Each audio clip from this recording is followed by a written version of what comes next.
Let noble thoughts come to us from the inside. శాంతి శాంత ఉపాసీత అని ఒక వాక్యం సాంఘికలో వస్తుంది. సజ్జలానికి శాంత ఉపాసీత, శాంతింజ విద్య అని కూడా అంటారు. దాని అర్థం ఏమిటి అంటే, ఆ భగవంతుడు పరబ్రహ్మ సృష్టి స్థితి లయాలకు మూల వస్తువు. తత్ జ ల తన్ ఇది.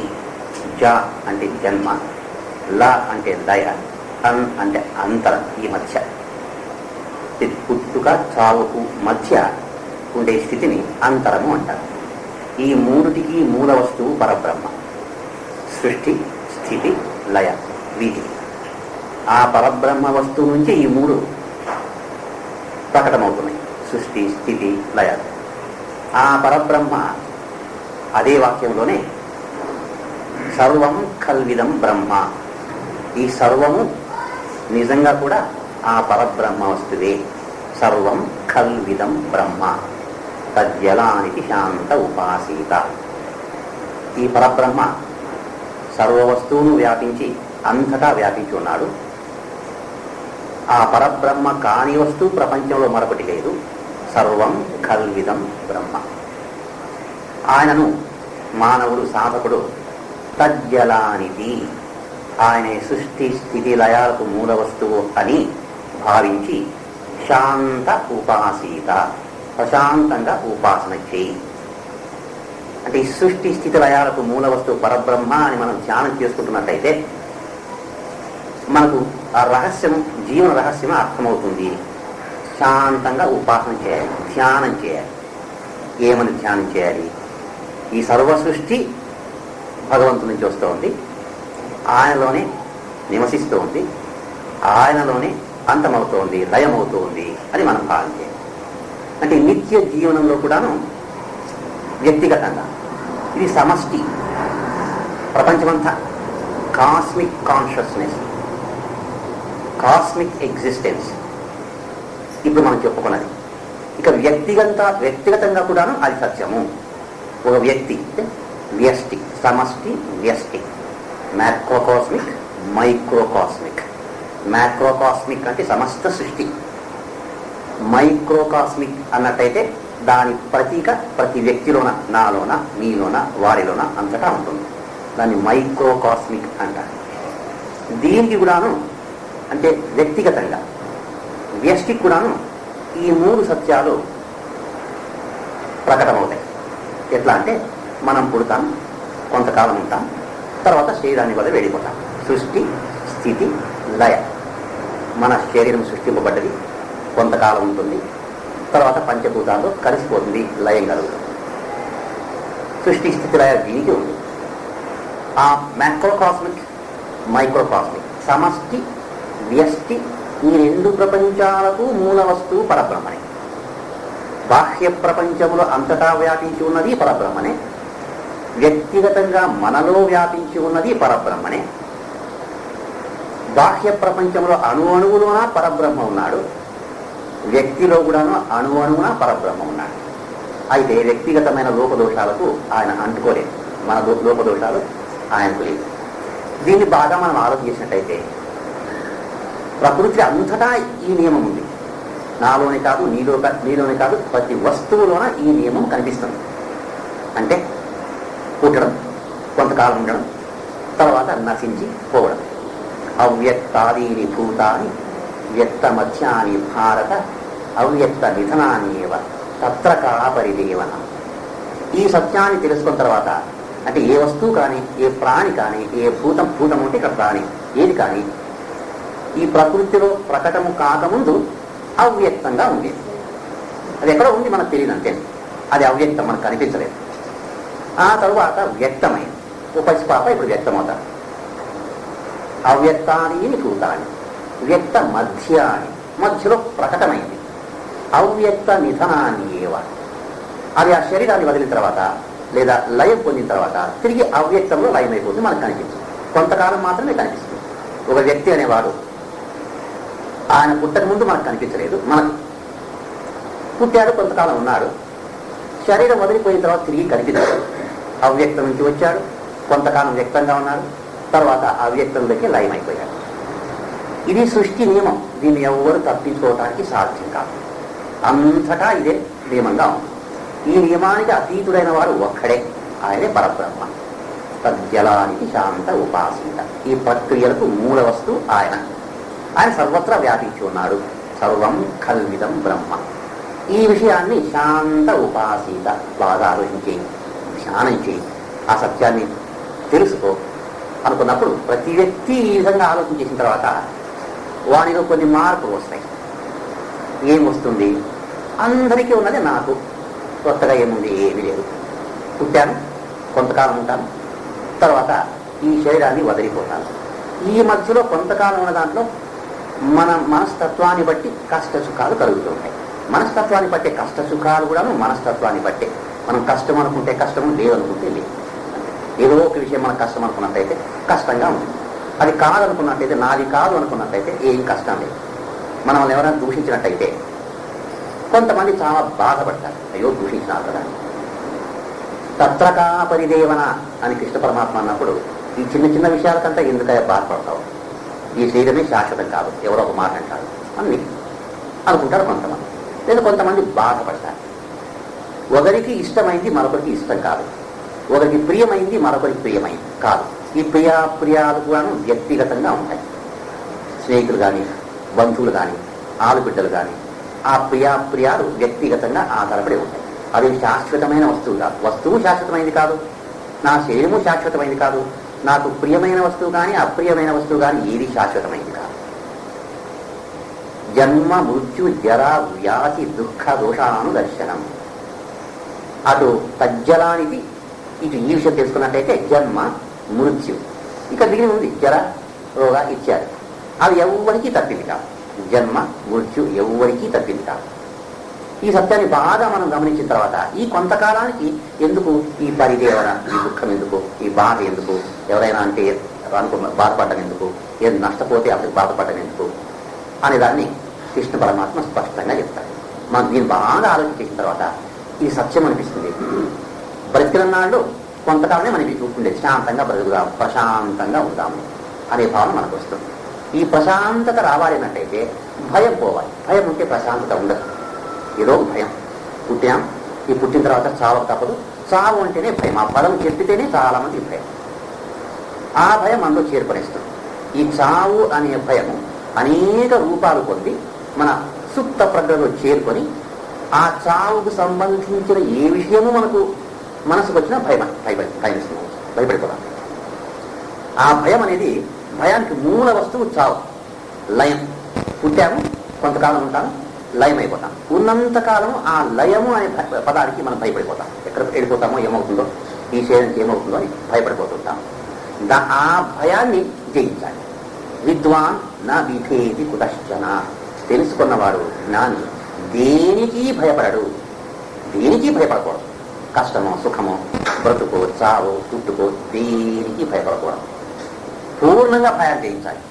ఆ భయం సత్వ సంశుద్ధి. ఆ సత్వ సంశుద్ధి అంటే ఆ మనస్సు శుద్ధిగా ఉండడం. ఆ భయం లేకుండా ఉండడం జ్ఞాని లక్షణాలు. భయం ఉండకూడదు. ఏదైనా సరే భయం, అభీహి అభీహి అభీహి. భయం అనేది ఏ విషయంలోనే ఉండకూడదు. అది ఎన్ని మార్లు చెప్పినా చాలు. ఈ బ్రతుకులు ఎన్ని అవకతవకలైనా, ఎగుడు దిగులైనా, మంచి వచ్చేటో ఏమొచ్చినా భయపడకూడదు. నిర్భయంగా బతకాలి. ఆ నిర్భయమైన బ్రతికే వారికి మనస్సు ప్రశాంతంగా ఉంటుంది. మనస్సు ప్రశాంతంగా ఉంటుంది. రాతయిస్తూ విషయాన్ ఇంద్రియైశ్చరన్ ఆత్మవైశ్యైర్విధేయాత్మ ప్రసాదమధిగచ్చతి. రాగద్వేష వియుక్తయిస్తూ, రాగము అది కావాలి అనేది, ఇష్టమైన వస్తువు పైన మనకు మమకారం పెట్టుకోవటం. ఈ రాగము అనే దానికి సంతోషానికి మూల వస్తువు అని కూడా అంటారు. ఒక వస్తువు పైన మనకు రాగం ఉన్నట్టయితే ఆ వస్తువు మన దగ్గర ఉన్నప్పుడు మనకు ఆనందంగా ఉంటుంది. అది కావాలి అంటాం. అది లేనప్పుడు, మనకు సంతోషాన్ని కలిగించే వస్తువు మన దగ్గర లేనప్పుడు, ఏ వస్తువు మనకు సంతోషాన్ని కలిగిస్తుంది అని అనుకుంటున్నామో ఆ వస్తువు మన నుంచి దూరం అయిపోయినప్పుడు మనకు బాధ కలుగుతుంది. ఆ వస్తువును అంటే సంతోషాన్ని ఎవరో భగ్నం చేశారు అని ఒక వ్యక్తిని మనం వెతుకుతాం, వ్యక్తినో లేదా ఒక కారణాన్నో వెతుకుతాం. వ్యక్తి అంటే ఒక వ్యక్తి మన సంతోషానికి భగ్నం కలిగించుండవచ్చు. మనకు ఏ వస్తువు సంతోషాన్ని కలుగజేస్తుందో ఆ వస్తువును మనం నుంచి దూరం చేసి ఉండవచ్చు. అంటే ఉదాహరణకు ఒక ఉద్యోగం కావాలనుకున్నవాడు ఒక కంపెనీలో అప్లికేషన్ పెట్టుకున్నప్పుడు వానికి రావాల్సిన ఉద్యోగం ఇంకొకరికి వచ్చినట్టయితే వాడు లేకపోతే ఆ ఉద్యోగం నాకు వచ్చింది కదా అనుకొని వానిపైన ద్వేషం పెంచుకుంటాడు. అది ఎవరికో పోవాలి, తనకైనా రావాలి, ఇంకొకరికైనా పోవాలి. ఇంకొకరికి వెళ్ళింది కదా అని వానిపైన ద్వేషం పెంచుకుంటాడు. ఆ ఉద్యోగం వీడికే వచ్చింటే ఆనందంగా ఉండేవాడు. అది రాగం. ఎక్కడ మన సంతోషానికి భగ్నం కలుగుతుందో ఆ సంతోషానికి భగ్నము కలిగించే వ్యక్తి మనకు గోచరం అవుతాడో ఆ వ్యక్తి పైన మనకు ద్వేషం వస్తుంది. ఒక్కొక్క మారు వ్యక్తి కాకుండా ఒక విషయమో లేదా ఒక కారణమో అయి ఉండవచ్చు. అంటే ఆరోగ్యంగా ఉండాలనుకుంటాము, వాతావరణం చెడుతుంది, అప్పుడు ఏదో జలుబు చేస్తుంది లేదా జ్వరం వస్తుంది, అప్పుడు వాతావరణం బాగలేదు అంటాం, దాన్ని ద్వేషిస్తాం. ఇలా ఉండకూడదు. వ్యక్తిని కాకపోతే వాతావరణం ద్వేషిస్తాం. ఇప్పుడు వర్షాలు లేవు, చాలా బాధాకరంగా ఉంది, సెగ పెడుతుంది, సూర్యుడు చాలా తీక్షణంగా ఉన్నాడు, మనకు అంత ఆరామంగా లేదు, ఆరామంగా లేదు మనకి. అందుకని వాతావరణాన్ని ద్వేషిస్తాం, వాతావరణం బాగలేదు అంటాం. మన సుఖానికి భగ్నం కలిగజేసే వస్తువులు ఎక్కడో వెతుకుతాం. మనం ఆ సుఖము లేకపోవటం మన మనసులోనే ఉన్నది, ఆనందము అని మన మనసులోనే ఉన్నది అనే ప్రజ్ఞ మనకు ఉండదు. Happiness is a state of mind. ఆనందంగా ఉన్నట్టయితే ఎవరు అడ్డు చెప్పరు. అది మానసికంగా ఉండవలసిన ఆనందం. దాన్ని గ్రహించలేక ఎప్పుడు దుఃఖపడుతూ ఉంటాం, భేదాలు అంటాము, దుఃఖం అంటాము. నీవు ఆనందంగా ఉండంతేనే, దానికంటే వేరే మార్గం లేదు. నీవు ఆనందంగా ఉండాలి అనుకున్నట్టయితే ఆనందంగా ఉండాలి, అంతకంటే వేరే మార్గం లేదు. ప్రకృతి నీకు ఆనందాన్ని ఇవ్వడానికి సాధ్యం కాదు. ప్రకృతిలో అన్ని వస్తువులు నీకు ఆనందంగా ఉండేట్టు మార్పాటు చెందడం ఇప్పటికీ సాధ్యం కాదు, ఇంపాసిబుల్. మనమే ఆనందంగా ఉండాలి. శాంతి లేదు అనుకున్నట్టయితే ఎక్కడ లేదు శాంతి? నీ మనసులో శాంతి లేదు. If you want peace you must want it అని మీరా మాట అంటారు. నీకు శాంతి కావాలి అన్నట్టయితే శాంతి కావాలి అనే కోరిక దృఢంగా ఉండాలి. If you want peace you must want peace. నీకు శాంతి కావాలి అన్నట్టయితే నీకు శాంతి కావాలి అనే ఆ మనస్సు, ఆ దృఢ సంకల్పం ఉండాలి. శాంతిగా ఉంటావు అంతే. ఆ శాంతి ఎక్కడ పోయింది? ఏ అంగడిలోనూ దొరకదు. డబ్బిచ్చుకునే వస్తువు కాదు, ఎక్కడా దొరకదు. ఆ శాంతి హృదయంలోనే ఉంది. నీవు ఆ శాంతి నీవే అనుభవించాలి. శాంతిగా ఉండాలి అన్నట్టయితే శాంతిగా ఉండు అంతే.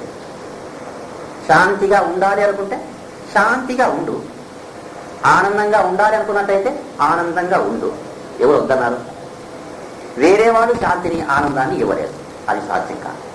ఇకపోతే ఈ శరీరం ఏమవుతుందో, ఎన్ని మార్పులు వస్తాయో, దీనివల్ల కష్టం వస్తుందేమో అని మనం భయపడుతూ ఉన్నట్టయితే దాన్ని తప్పించుకోవడానికి సాధ్యమా? దేని నుంచి తప్పించుకోవడానికి సాధ్యం కాదో దాని గురించి బాధపడి ఏ లాభం? రోగం వస్తుంది, జన్మ, మృత్యు, జర, వ్యాధి, ముసలితనం వస్తుంది, వ్యాధి వస్తుంది, దుఃఖం వస్తుంది. బ్రతికిన తర్వాత ఇవన్నీ తప్పివి కాదు. దాని గురించి ఆలోచన ఎందుకు చేయాలి? ఇప్పుడున్నట్టుగా మనం ఉంటే చాలు. బుద్ధుడు ఒక మాట చెప్తాడు, let go the past, let go the future, let go the present also. With the mind fully liberated, cross over to the other shore of existence. వెనుకటికి జరిగింది ఏమో జరిగింది, పోనీ అని దాన్ని తలుచుకొని దుఃఖపడవద్దు, లేదా ఆనందమూ పడవద్దు. దాన్ని వదిలిపెట్టేసేస్తే కంప్లీట్గా పోనీ. వెనుకటి ఏమేమో జరిగింది, మనం ఇక్కడికి రాకముందు ఎన్నో జరిగిపోయాయి. లెట్ గో ద పాస్ట్, దాని గురించి ఆలోచించేది. లెట్ గో ద ఫ్యూచర్, ముందు ఏమో జరుగుతుంది, రోగం వస్తుంది, ముసలితనం వస్తుంది, మన బంధువులు మనం గౌరవించరు, డబ్బు ఉందో పోతుందో, ఏమవుతుందో ఏమి లేదో, ఏమో అవుతుంది. దాని గురించి ఎందుకు ఆలోచించాలి? అది కానున్నది కాకమానదు. ఎంత ఆలోచన చేసినా దాని గురించి మనం ఏం చేయలేము. ఇక ఇప్పటిని గురించి ఆలోచించేమని కొంతమంది అంటారు. The past is death, the future is unborn, live act in the living present, heart within, God above అని అంటారు. అంటే పోయింది పోని, అంటే పాస్ట్. ఇక రానున్న దాని గురించి ఆలోచించేయవద్దు. ఇప్పుడు బ్రతికే బ్రతుకు గురించి ఆలోచించేయి. క్రియాత్మకంగా బ్రతుకు. ఏ పని చేయాలో ఆ పని చేయి. భగవంతుని స్మరించు. నీ హృదయంలో ధైర్యం ఉండని, హార్ట్ విజిన్, దయా దాక్షిణ్యాది మంచి గుణాలు ఉండని అని కొంతమంది చెప్తారు. అయితే ఇప్పుడు మనం అనుకుంటున్న బుద్ధుడు చెప్పారు అది కాదు. Let go the present also, దాని గురించి కూడా ఆలోచించేది. Let go the past, let go the future, let go the present also. ఇప్పటి పరిస్థితిని కూడా నువ్వు ఆలోచించేది. పని చేసేటప్పుడు ఆలోచించేయవలసిన పని ఏముంది? పని చేస్తూ ఉండు. ఆ పని ముగిసిపోతే ముగిసిపోయింది, ఇంకో పని వస్తుంది. బ్రతుకుతూ ఉండు, పని చేస్తూ ఉండు, అంతే. ఎక్కువ దాని గురించి ఆలోచించేయద్దు. ఏమవుతుందో అని భయం పెట్టుకోవద్దు. ఏ విషయంలోనా భయం ఉండకూడదు. విద్వాన్ నా విభేది కుతశ్చన, కుతశ్చ ఏ విషయంలో కూడా భయపడకూడదు. అఖీహి నిర్భయంగా బ్రతకాలి. తానున్నది రాకమానదు, పోన్నది పోక మానదు. దాని గురించి ఆలోచించేయవద్దు. అటువంటి మనసు ఉన్నప్పుడు మనకు ప్రశాంతత కలుగుతుంది. ఈ రాగద్వేషాలు ఇది కావాలి, ఇది వద్దు అనుకొని వస్తు సంచయం పైన మనం ఉన్నప్పుడు మన మనసు చలిస్తూ ఉంటుంది. రాగద్వేష వియుక్తైస్తూ విషయాన్ ఇంద్రియైశ్చరం, ఇంద్రియాలు విషయాలపైన వాటి విషయాలపైన ప్రవర్తిస్తూ ఉంటాయి. అంటే కన్ను ఒక వస్తువును చూడాలని కోరుతుంది. ఆ చూడాలని కోరిక కలిగిన కన్ను అనేది ఇంద్రియం. వస్తువు చూడాలని ఏ వస్తువు అనుకుంటున్నామో ఆ వస్తువు దానికి విషయం. అది కన్ను చూడాలి అనుకుంటుంది, చూస్తూ ఉంటుంది. చెవి వినాలి అనుకుంటుంటుంది, వింటూ ఉంటుంది. చర్మము స్పర్శించాలనుకుంటుంటుంది, స్పర్శిస్తూ ఉంటుంది. ఇత్యాది విషయా ఇంద్రియ చలనం. ఇంద్రియాలు ఈ విషయాలపైన చరిస్తూ ఉంటాయి, ప్రవర్తిస్తూ ఉంటాయి. అంటే ఇక్కడ ఇంద్రియము అంటే రెండు ఉదాహరణలు జ్ఞాపకం పెట్టుకోవాలి. సాధారణంగా ఉపనిషత్తులో 2 ఉదాహరణలు మాత్రమే చెప్తారు. భద్రం కర్ణీః శృణుయామ దేవాః భద్రం పశ్యేమాక్షభిర్యజత్రాః. చెవి, కన్ను ఇది ముఖ్యమైనది. వేరే వాటిని మనం ఊహించుకోవాలి. చెవితో వింటాం, కన్నుతో చూస్తాం. చెవి, కన్ను అనేవి ఇంద్రియాలు. శబ్దము, దృశ్యము. చెవితో ఏ శబ్దాన్ని వింటామో ఆ శబ్దం అంటే పాఠం అండి, లేదా ఇంకేదైనా అండి, ఉపన్యాసం అండి, ఏ వస్తువును వింటున్నామో ఆ వినబడేది ఆ శబ్దము విషయం. చెవి ఇంద్రియము, శబ్దము విషయం, కన్ను ఇంద్రియము, దృశ్యము విషయం. దృశ్యం, ఆ దృశ్యాన్ని కన్ను చూస్తాం. ఈ ఇంద్రియాలు ఈ విషయాలపైన ప్రవర్తిస్తూ ఉంటాయి, పోతూ ఉంటాయి. చూడాలనుకుంటుంది, వింటాలనుకుంటున్నాం, ఉండదు, ఏం పర్వాలేదు. కానీ ఇక్కడ మనం ఏం చేస్తున్నాం అన్నట్టయితే వాటితో ఐక్యమైపోతున్నాం. ఐక్యం అంటే ఒక దృశ్యాన్ని కంటితో చూసినప్పుడు, జాగ్రత్తగా వెళ్తాం, ఒక కంటితో ఒక దృశ్యాన్ని చూసినప్పుడు అది బాగుంది అనుకుంటాము, లేదా బాగలేదు అనుకుంటాము కదా. జడ్జిమెంట్, బాగుంది అనుకుంటాం, లేదా బాగలేదు అనుకుంటాం. అంతటితో పోయింటే బాగానే ఉండేది, అక్కడ నిలవలేదు. మనం బాగుంది అంటే ఆనందపడతాం, బాగలేదు అంటే దుఃఖపడతాం. ఇది విచిత్రమైన సన్నివేశము అని మనకు గోచరం కాదు. నీవు ఒక వస్తువు చూశావు, బాగుండేది బాగలేది ఆ వస్తువుకు సంబంధించింది, నీకు సంబంధించింది కాదు. అది బాగుంది, సరే బాగుంది, బాగలేదు బాగలేదు. నీ మనసు ఎందుకు చెల్లించాలి? చెల్లించుకోండి. ఒకవేళ ఆనందపడితే కొన్ని మన యోగ్యతకు తగినట్టుగా ఆలోచించాలి. కొన్ని విషయాల్లో పెద్దవాళ్ళు చాలా ఘనంగా చెప్తారు, ఆనందపడవద్దు, దుఃఖపడవద్దు అంటారు. నా ప్రహృష్యేత్ ప్రియం ప్రాప్య నోద్విజేత్ ప్రాప్య చాప్రియ స్థిరబుద్ధ్య సమ్మూఢ బ్రహ్మని స్థిత. మంచి వస్తువును చూసినప్పుడు ఆనందపడవద్దు, చెడ్డ వస్తువును చూసినప్పుడు దుఃఖపడవద్దు అని భగవద్గీత చెప్తుంది. అయితే మనము అంత ఉన్నత స్థానానికి వెళ్ళలేనప్పుడు మంచి వస్తువును చూసి ఆనందపడినా చెడ్డ వస్తువును చూసి దుఃఖపడకూడదు. అయితే రహస్యం ఏంటంటే చెడ్డ వస్తువును చూసినప్పుడు దుఃఖపడేవాడు, మంచి వస్తువును చూసి ఆనందపడేవాడు ఒకదానిని జయించి మరొక దాన్ని జయించకుండా ఉండటానికి సాధ్యం కాదు. ఒకదానికి లొంగితే మరొక దానికి లొంగుతాడు. అంటే మంచి వస్తువును చూసిన వ్యక్తి ఆనందపడగలిగితే చెడ్డ వస్తువును చూసినప్పుడు దుఃఖపడతాడు. ఆ దుఃఖాన్ని జయించలేడు. మంచిది కలిగినప్పుడు ఆనందపడేవాడు, చెడ్డది కలిగితే దుఃఖపడతాడు.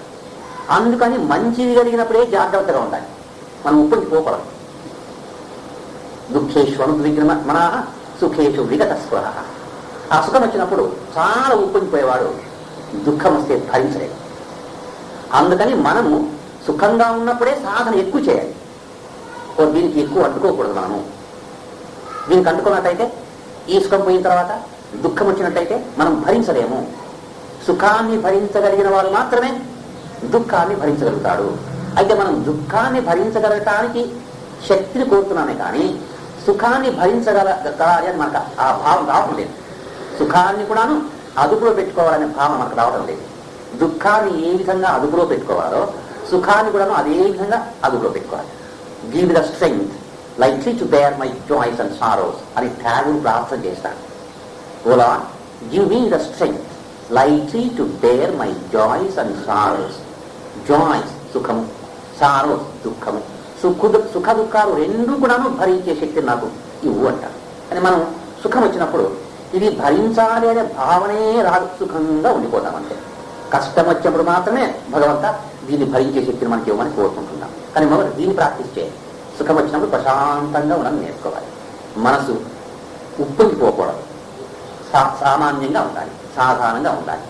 విషయాన్వేషించడం ఆత్మవైశ్యయ విధేయాత్మ. ఈ కన్ను చెవులు మంచి చెడ్డను చూస్తూ ఉన్నప్పటికీ ఉప్పొంగిపోకూడదు. మంచి చూసినప్పుడు చాలా ఆనందపడటం, చెడ్డను చూసినప్పుడు చాలా దుఃఖపడటం, అలా ఉండకూడదు. ఆత్మవైశ్యై, నీవు వాటిని నీ వశములో పెట్టుకో ఉండాలి. ఆత్మ అంటే ఇక్కడ నీ సొంతాన్ని. ఆత్మవైశ్యై విషయాన్ ఇంద్రియేశ్చరన్ ఆత్మవైశ్యై, వాటిని అదుపులో పెట్టుకొని మనమును మనం అదుపులో పెట్టుకోవాలి. విధేయాత్మ, ఇంద్రియాలను అదుపులో పెట్టుకోవడం ఒకటే కాదు, విధేయ ఆత్మ. నీ వ్యక్తిత్వం సంపూర్ణంగా నీ చేతిలో ఉండాలి. నా వ్యక్తిత్వం నా చేతిలో ఉండాలి. అది నాది, అది నాకు, నా అధీనంలో ఉండాలి. మనము శరీరం యొక్క అధీనంలో ఉండకూడదు, శరీరము మన అధీనంలో ఉండాలి. అలాంటి వ్యక్తి రాగద్వేష వియుక్తైస్తు విషయాన్ ఇంద్రియైశ్చరన్ ఆత్మవైశ్యైర్విధేయాత్మ ప్రసాదమధిగచ్చతి. ఓ ప్రసాద స్థితిని వాడుకుంటాడు. It is state of existence, mental existence, psychological state, మానసిక స్థితి. ప్రసాదంగా ఉంటాడు, మనసు శాంతంగా ఉంటుంది, ఆరామంగా ఉంటుంది, ఎడుగులు ఉండవు, హెచ్చు తక్కువలు ఉండవు. అలాంటి మనస్థితి గలవాడు ప్రసాదే సర్వదుఃఖానాం హానిరస్యోపజాయతే. అలాంటి మనస్థితిని సాధించిన తర్వాత, అంటే మనస్థితిని ఏ విధంగా సాధించాలి అని మొదటి శ్లోకంలో మొదటి భాగంలో భగవంతుడు చెప్పారు.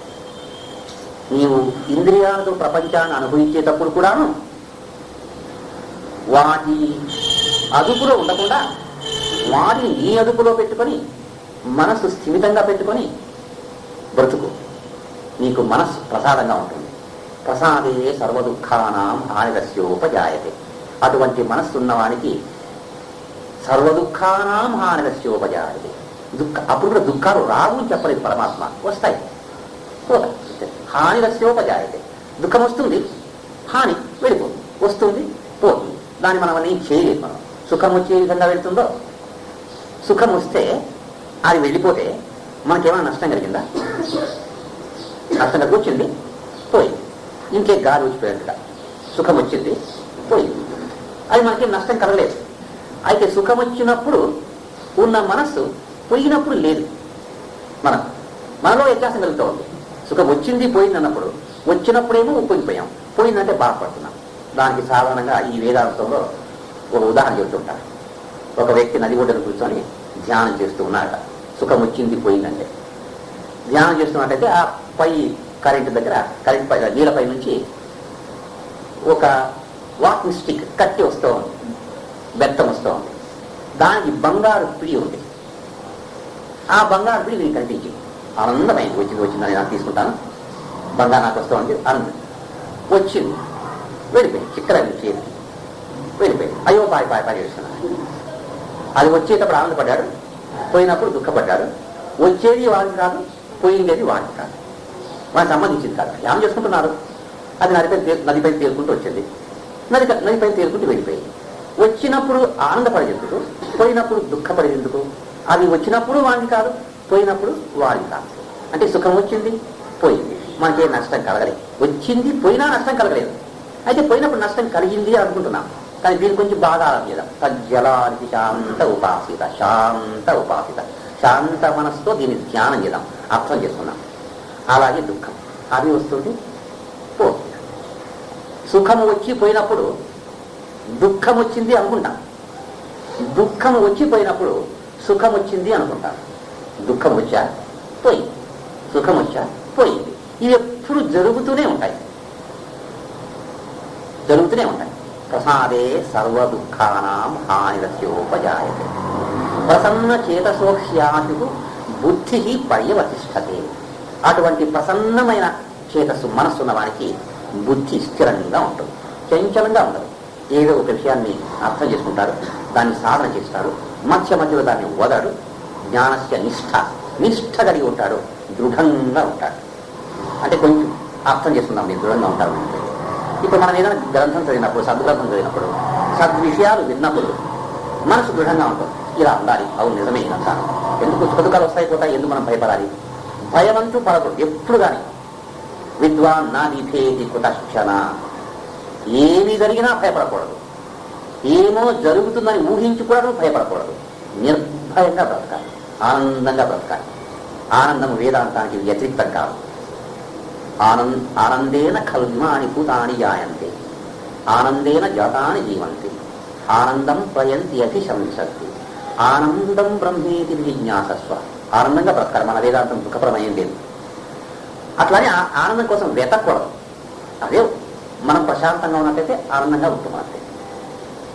బుద్ధి పర్యవతిష్టతే, బుద్ధి పర్యవతిష్టతే అన్నప్పుడు మనం ఏదైనా ఒకటి సాధన చేయాలన్నప్పుడు అది స్థిరంగా ఉంటుంది, చంచలంగా ఉండదు. మనం ఇలాగే ఉండాలి, నిర్భయంగా ఉండాలని మీరు అనుకున్నట్టయితే అది ఎప్పుడు జ్ఞాపకం ఉంటుంది, నిర్భయంగానే ఉంటాం. అంటే ఇంకా కొంచెం ఆలోచించడం. ఇప్పుడు సత్యానికి మనకు భయం లేదు, మనకు భయం లేదు. భయము లేనప్పుడు నిర్భయంగా బ్రతకాలి అని నిశ్చయం చేశాం. ప్రసాదే సర్వదుఃఖానాం హానిరస్యోపజాయతే ప్రసన్న చేతసోహ్యాశు బుద్ధి పర్యవతిష్టతే, బుద్ధి పర్యవతిష్టతే. ఇప్పుడు మనకు దుఃఖం లేదు. సరే, దుఃఖం వస్తే దుఃఖపడకూడదు, భయపడకూడదు అని అనుకున్నాం. దుఃఖము లేనప్పుడు దుఃఖం వస్తే భయపడకూడదు అనేది అర్థమైనట్టుగానే తోస్తుంది మనకు. బాగానే ఉంది అనుకుంటాం. అయితే దుఃఖం వచ్చినప్పుడు దాని పరిచయం, ఈ జ్ఞానం పనికాలదు. అప్పుడు విన్నాం కదా, దుఃఖం వచ్చినా భయపడకూడదని విన్నాం కదా. ఈ దుఃఖానికి మనం భయపడకూడదని ఉందామా అని అనుకుందామా అంటే చలిస్తుంది మనసు. అయితే బుద్ధి పర్యవతిష్టతే అంటే ఏమిటి? ఈ ప్రశాంత మనసు ఉన్నవారు, ధ్యానం చేసిన వారికి బుద్ధి స్థిరంగా ఉందంటే ఏమిటి? నిజంగా దుఃఖం వచ్చినప్పుడు కూడాను, నిజంగా కష్టం వచ్చినప్పుడు కూడాను భయపడదు. వచ్చింది పోదు అంతే. నిజంగా కష్టము లేనప్పుడు ధైర్యంగా ఉండేది కాదు, కష్టం వచ్చినా కూడా ధైర్యంగా ఉంటాడు, వాడు భయపడడు. అది ప్రసాదము అన్నట్టయితే. మనం సాధారణంగా దేవస్థానంలో ప్రసాదం తీసుకుంటాం కదా, నిజంగా దాని మూల అర్థం అది. భగవంతుడి దగ్గరికి వెళ్ళాం, దేవస్థానానికి వెళ్ళాం, పూజలు పునస్కారాలు చేశాం, భజనలు చేశాం, అంతా అయింది, పూజ ముగిసింది, వచ్చేటప్పుడు ప్రసాదం తీసుకొని వస్తున్నాం. అంటే మన మనసు ప్రసాదంగా ఉంది, స్థిరంగా ఉంటుంది. ఇక ముందు ఈ భగవత్ ప్రజ్ఞ మనలో శాశ్వతంగా ఉంటుంది అని వస్తాం. ప్రసాదము తీసుకోకుండా వచ్చినట్టయితే అది స్థిరంగా లేదు అని అర్థం. ప్రసాదం తీసుకొని రావాలి అంటే ఆ భగవంతుడి సన్నిధిలో మన మనసు ఏ విధంగా ప్రశాంతంగా ఉండిందో అది స్థిరంగా ఉండాలి.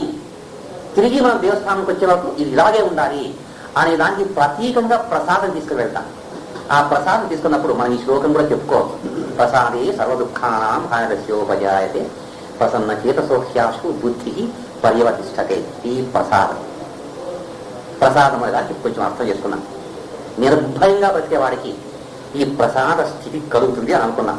అదే కాకుండా ఈ ఇంద్రియాల ద్వారా అనుభవించే సుఖ దుఃఖాలను జయించి అవి శాశ్వతమైనవి కావు అనుకున్నప్పుడు కూడాను ఈ మానసిక స్థితి మనకు వస్తుంది. ప్రసన్న చేతస్సు వస్తుంది. మనఃప్రసాద, సౌమ్యత్వం, మౌనం, ఆత్మవినిగ్రహ, భావ సంశుద్ధి ఇత్యేతత్ తపో మానస ఉచ్యతే. మనఃప్రసాద, ఆ విషయాన్ని అందుకోసం ఇంతవరకు మనం వివరించుకున్నాం.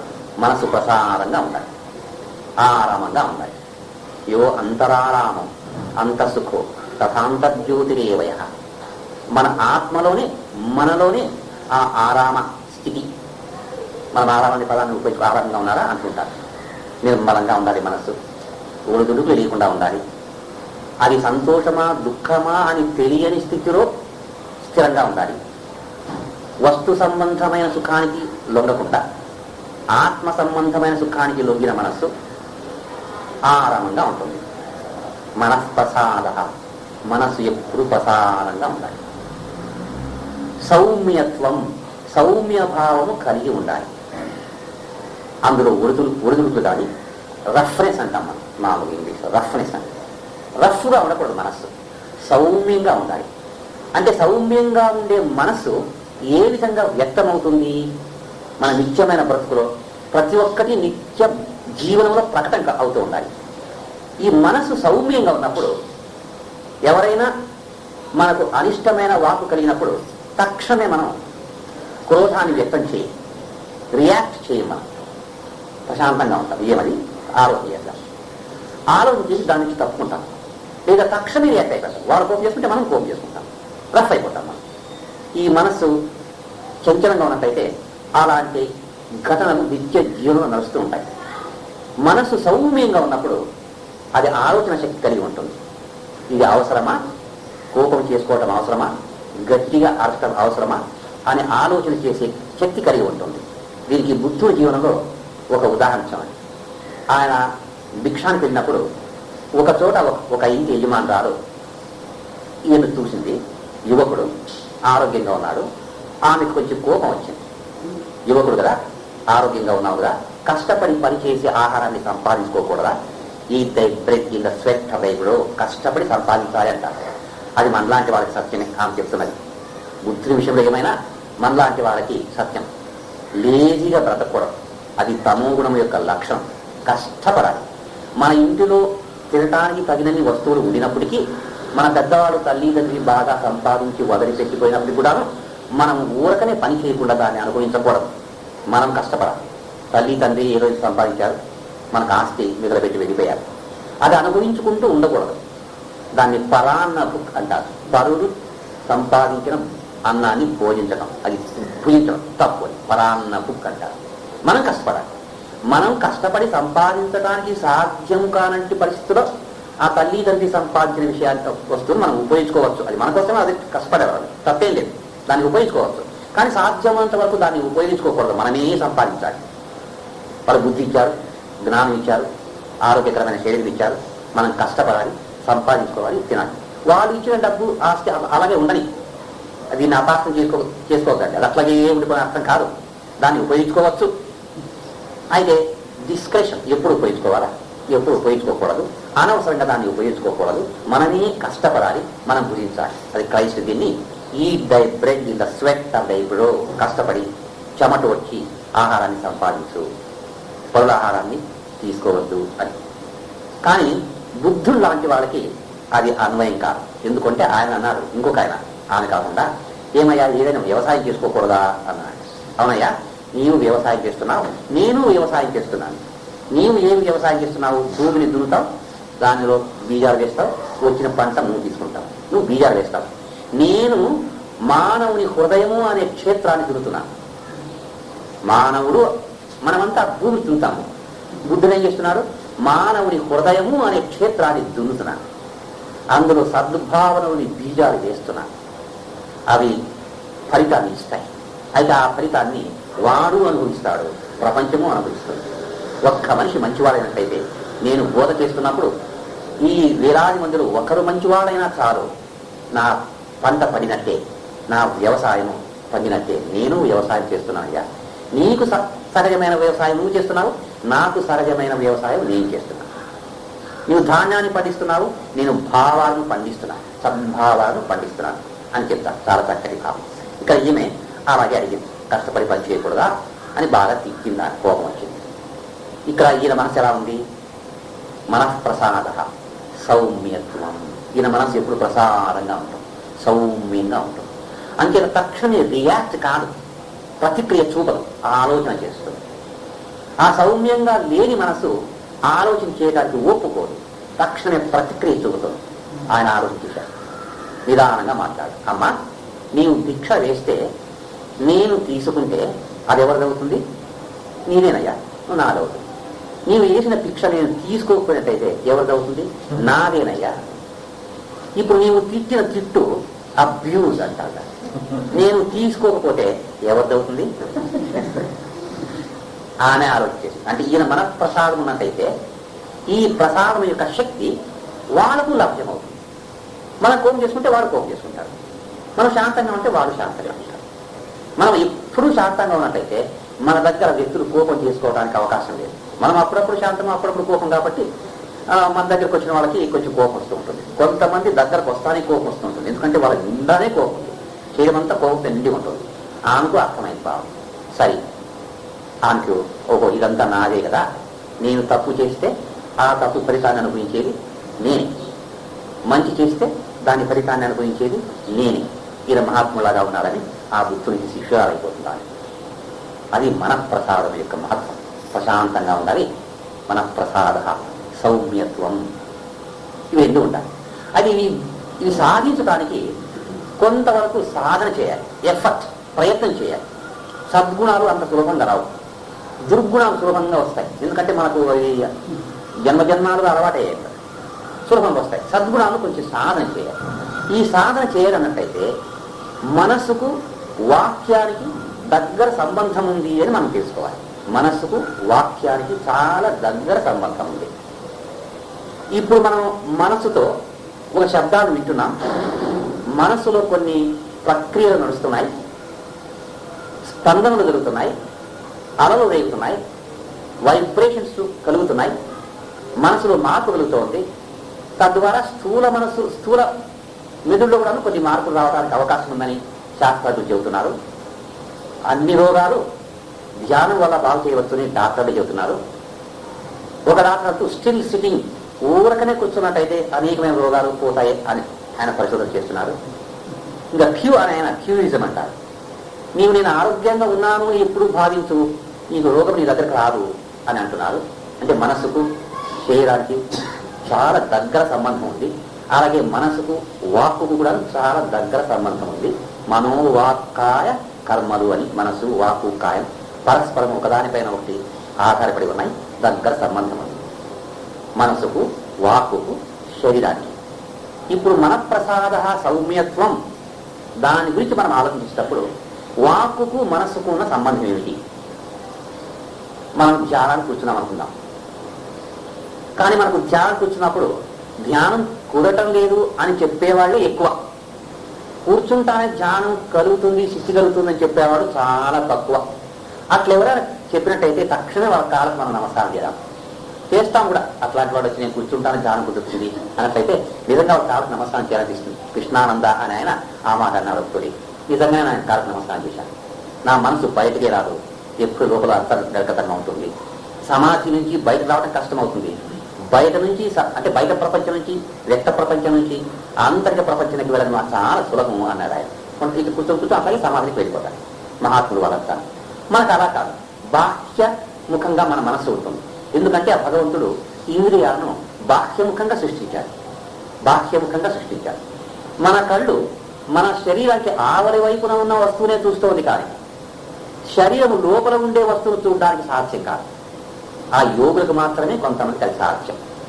మనం కళ్ళతో మన గుండె ఎలా ఉంది, లంగ్స్ ఎలా ఉంది, లీవర్ ఎలా ఉంది చూడాలంటే కాదు, మిషన్ కావాలి దానికి, మనకు కాదు. కానీ బాహ్య ప్రపంచం చూస్తుంది, అంటే బాహ్యముఖంగా ఉంది ఇంద్రియం. అలాగే మన చెవులు బాహ్య ప్రపంచంలో శబ్దాన్ని వింటున్నాయి. ఆహత శబ్దము, రెండు చేతులు ఇట్లా అన్నట్టు శబ్దం వస్తుంది. ఆహత శబ్దము అంటే రెండు వస్తువులు ఒకదానికోటానికి సంధించినప్పుడు, ఘర్షణ జరిగినప్పుడు శబ్దం వస్తుంది, దాన్ని వింటున్నాం. కానీ అలాంటి ఘర్షణ లేకుండా హృదయంలో ఒక శబ్దం ఉంది, అనాహత శబ్దము, the voice of the silence, మౌనవాణి మన హృదయంలో ఉంది. అక్కడ రెండు వస్తువుల ఘర్షణ జరగదు. అనాహత, ఆహత, అనాహత, ఘర్షణ లేకనే ఒక శబ్దం ఉంది. ఆహత శబ్దాలలో ద్వైత భావం ఉంది, మంచి చెడ్డ. కొన్ని శబ్దాలు సుఖంగా ఉంటాయి, కొన్ని శబ్దాలు కష్టంగా ఉంటాయి. త్యాగరాజ గీతలు వినటానికి చాలా బాగా ఉంటుంది.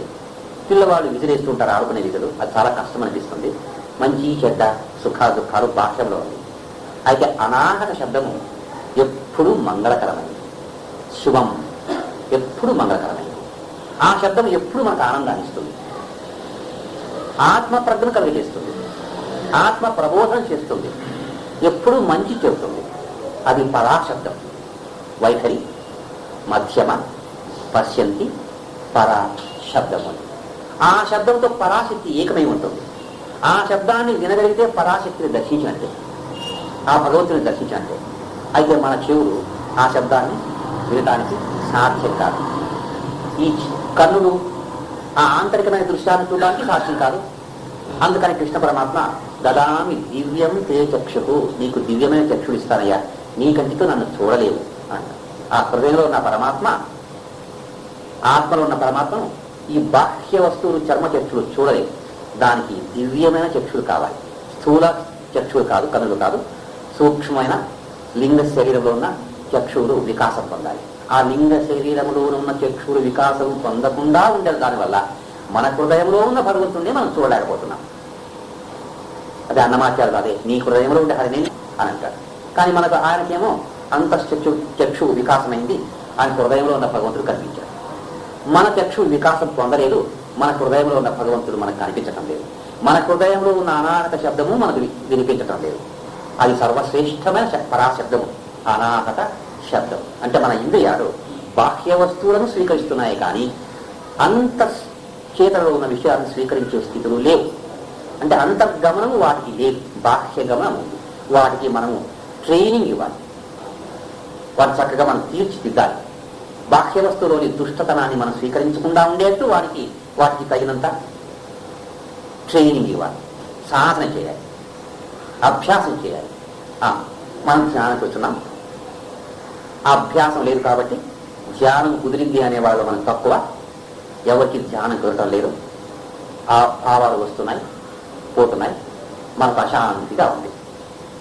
దాని వివరంగా తెలుసుకుందాం. మనం ఆ ధ్యానానికి వచ్చినప్పుడు భావాలు వచ్చినప్పుడు మనకి ఎందుకు అశాంతి కలుగుతుంది, ఎందుకు కలగాలి అంటే, బాహ్య ప్రపంచంలో ఏ విధంగా రాగద్వేషాలు ఉన్నాయో, ఈ రాగద్వేషాలు అనే పదాలు సంస్కృత పదాలని అర్థం కాదని భావించుకోవడం. మనం వాటిని సులభంగా అర్థం చేసుకుని ఒక పక్కన ఆ అర్థాన్ని మనం బ్యాక్గ్రౌండ్లో పెట్టుకోవాలి. అంటే ఏమిటి? ఇష్టమైన వస్తువు కావాలి అనేదే రాగము, ఇష్టము లేని వస్తువు పోవాలి అనేది ద్వేషం. అంటే చల్ల గాలి ఉండాలి, చల్ల గాలి రావాలి, అది రాగం. వేడి గాలి రాకూడదు, అది ద్వేషం. అంటే రాగ ద్వేషం. ఇష్టమైంది కావాలనుకోవడం, అయిష్టమైంది వద్దనుకోవటమే రాగ. ప్రపంచమంతటా విశ్వరూపంతో వ్యాపించి ఉంది, ఇంట్లోన బయట. మన కోపం వచ్చేంత దాంతోనే. భర్త ఇంటికి పోయినప్పుడు సర్వము ఆయనకి ఇష్టంగా ఉన్నట్టయితే ఎందుకు కోపం వస్తుంది? ఆయనకి ఇష్టంగా ఉండాలి. అది సాధ్యమా? సాధ్యమా? భర్త సినిమాకి పోయినప్పుడు లేదా మార్కెట్కి పోయినప్పుడు భర్త వెంట ఉంటూ ఆమె కోరిక నెరవేర్చుకుంటూ సర్వము ఆమెకి ప్రీతికరంగానే ప్రవర్తించాలి. సాధ్యమా? అసాధ్యమైన వాటికి ఆశిస్తున్నాం మనం. అసాధ్యమైన శార్వరి అనే ఒక యోగి ఉన్నాడు, ఇప్పుడు కూడా ఉన్నాడు, హైదరాబాద్లో ఉన్నాడు. మనిషికి ఎందుకయ్యా దుఃఖం వస్తుంది అని ఒక ప్రశ్న వేసుకున్నాడు. ఈ పెద్ద పెద్ద వాళ్ళు పెద్ద పెద్ద ప్రశ్నలు వేసుకుని ఉత్తరం ఇంకెంత పెద్దగా చెప్తారో అని మనం ఆశిస్తాం. కానీ వారు చెప్పే ఆన్సర్, ఉత్తరము, జవాబు చాలా సింపుల్గా ఉంటుంది. ఎంత సింపుల్గా ఉంటున్నట్లయితే it is too simple to believe. ఇంకేనా అనిపిస్తుంది మనకి. సాధన చేయి మొదలుపెట్టేస్తాం. ఎందుకయ్యా దుఃఖం వస్తుంది మనకి అంటే ఆయన ఉత్తరం, మీరేమనుకుంటున్నారు కదా, సుఖాన్ని ఆశిస్తున్నాం మనం, అందుకు దుఃఖం వస్తుంది. దుఃఖం ఎందుకు వస్తుంది? మానవుడు సుఖాన్ని ఆశిస్తున్నాడు కాబట్టి దుఃఖం వస్తుంది. ఆ సుఖాన్ని ఆశించకపోయినట్టయితే దుఃఖం, ఆ రెండు జొతలో ఉంటాయి. They are the two faces of the same coin. ఎక్కడ దుఃఖం ఉంది అక్కడ సుఖం ఉంది, ఎక్కడ సుఖం ఉంది అక్కడ దుఃఖం ఉంది. In the very temple of delight veiled melancholy has her shine. సుఖము అనే దేవస్థానంలో ఉండే దేవుడు ఎవరు? దుఃఖం. సుఖము అనే దేవస్థానంలో మనం చూసే దేవుడిని ఎవరు? దుఃఖం. ఆ దేవస్థానం చాలా బ్రహ్మాండంగా ఉంది, ఆనందంగా ఉంది. వెళ్తున్నాం దేవుడు చూడడానికి, అక్కడ చూస్తూ ఉండేది వేల్డ్ మెలాంకలీ, ముసుగు వేసుకున్న దుఃఖం. ఆనందము అనే దేవస్థానంలో ఉండేది దుఃఖం. అది ఇంగ్లీష్ వాళ్ళేగా చెప్పిండేది, మనవాడు చెప్పారు. దుఃఖ మధ్యే స్థితం సుఖం, సుఖ మధ్యే స్థితం దుఃఖం. దుఃఖ మధ్యములో ఉండేది సుఖము, సుఖము యొక్క మధ్యములో ఉండేది దుఃఖం. ట్యాగులు అంటారు, the gloom has N appeal of light. ఆ చీకటిలో కాంతి యొక్క కోరిక, ఆస్పిరేషన్ దాగి ఉన్నది. చీకటి ఉంది అంటే తర్వాత వెలుతురు రావాల్సిందేనే, వెలుతురు ఉంది అంటే చీకటి రావాల్సిందేనే. ఈ రెండును మనం గమనించకుండా వెళ్తున్నాం. ఎందుకంటే మనిషికి దుఃఖం వస్తుంది, సుఖాన్ని ఆశిస్తున్నారు కాబట్టి సుఖాన్ని ఆశిస్తున్నారు. ఇక్కడ మన ధ్యానంలో అశాంతి ఎందుకు కలుగుతుంది ఇప్పుడు అర్థమవుతుంది. ఆ వచ్చే భావాలు ఏదో ఒక చెడ్డ భావం వస్తుంది. ఈ మెడిటేషన్ ధ్యానం కోరటం లేదు అంటాం. ఆ భావన నీకు ఇష్టం లేదంటే అందువల్ల నీకు అక్కడ అశాంతి కలుగుతుంది. రాముని ధ్యానం చేయాలనుకున్నట్టయితే కుక్క జ్ఞాపకం వచ్చింది. నీకు రాముని పైన ఉండేంత ప్రేమ కుక్క పైన లేదు, అందువల్ల క్ష అంటావు. ఆ రాముడు కుక్క ఒకటే అన్నట్టయితే విద్యా వినయ సంపన్నే బ్రాహ్మణి గది హస్తిని సునిచైవ స్వపాకేచ పండితా సమదర్శన. రాముడిలో ఉన్న చైతన్యము కుక్కలో ఉన్న చైతన్యం ఒకటే అని భావించినట్టయితే నువ్వు ధ్యానం చేసేటప్పుడు రాముడు బదులుగా కుక్క వచ్చినట్టయితే నీకు ఎందుకు బేదారు కావాలి అంటే అక్కడ నీకు నీ బుద్ధి పనిచేస్తుంది. ఏం బుద్ధి కావాలి, వద్దు, రాగద్వేషాలు అక్కడ పనిచేస్తున్నాయి. రాముని భావించినప్పుడు పూర్ణంగా రాముని చిత్రం మన కనిపించినప్పుడు ఆనందంగా ఉంటాం మనం. అంటే మనం ఏది కోరుకుంటున్నామో అది జరిగితే ఆనందం కలుగుతోంది, ఆ కోరుకున్నది జరుపుపోయినట్టయితే దుఃఖం కలుగుతోంది మనం. అంతేకాదు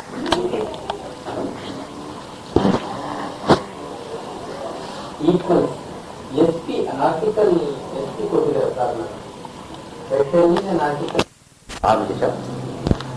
18.75 అక్కడే ఉన్నాం. కుక్క జ్ఞాపకం వచ్చింది. కుక్క నీ మనసులో ఉందా? లేదు. నీ శరీరంలో ఉందా? లేదు. నీవు కుక్కనా? కాదు. కుక్క ఎక్కడుంది? ఎక్కడ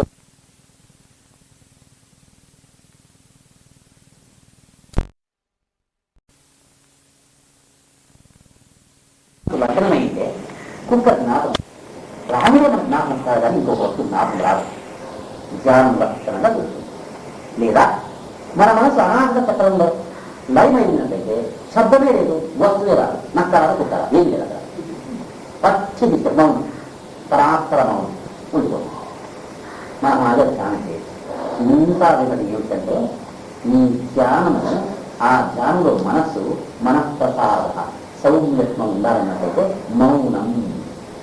మౌనాన్ని కొంత సాధన చేయాలి. బాహ్య మౌనము ఆంతరికమైన మౌనం.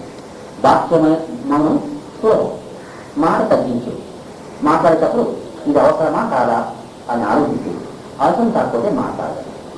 తృప్తి కోసము చెప్పడం కోసం మాట్లాడాలి. మనమంతా తృప్తి కోసము చెప్పడం కోసం ఎక్కువగా మాట్లాడుతున్నాం. గాంధీ ఆచారం గుర్తు చెప్తున్నాం. ఎక్కువగా తృప్తి కోసం మాట్లాడుతుంటాం, అవసరం కోసం మాట్లాడాలి. భగవంతుని వాకు శ్రేష్టమైనది. ఓం ఏకాక్షరం బ్రహ్మ, అక్కడిని పరబ్రహ్మ వస్తువు. దాన్ని వ్యర్థంగా ఉపయోగించుకోకూడదు, తృప్తి కోసం ఉపయోగించుకోకూడదు, దాని అవసరంగా మనం ఉపయోగించుకోవాలి. జీవనం బ్రతకడానికి ఎంత కావాలో అంత మాత్రమే ఉపయోగించుకోవాలి. వాళ్ళు ఏమనుకుంటారో వీళ్ళు ఏమనుకుంటారో ఇష్టం వచ్చినట్టు మాట్లాడుకోవాలి. వాక్యము చాలా ముఖ్యమైనది.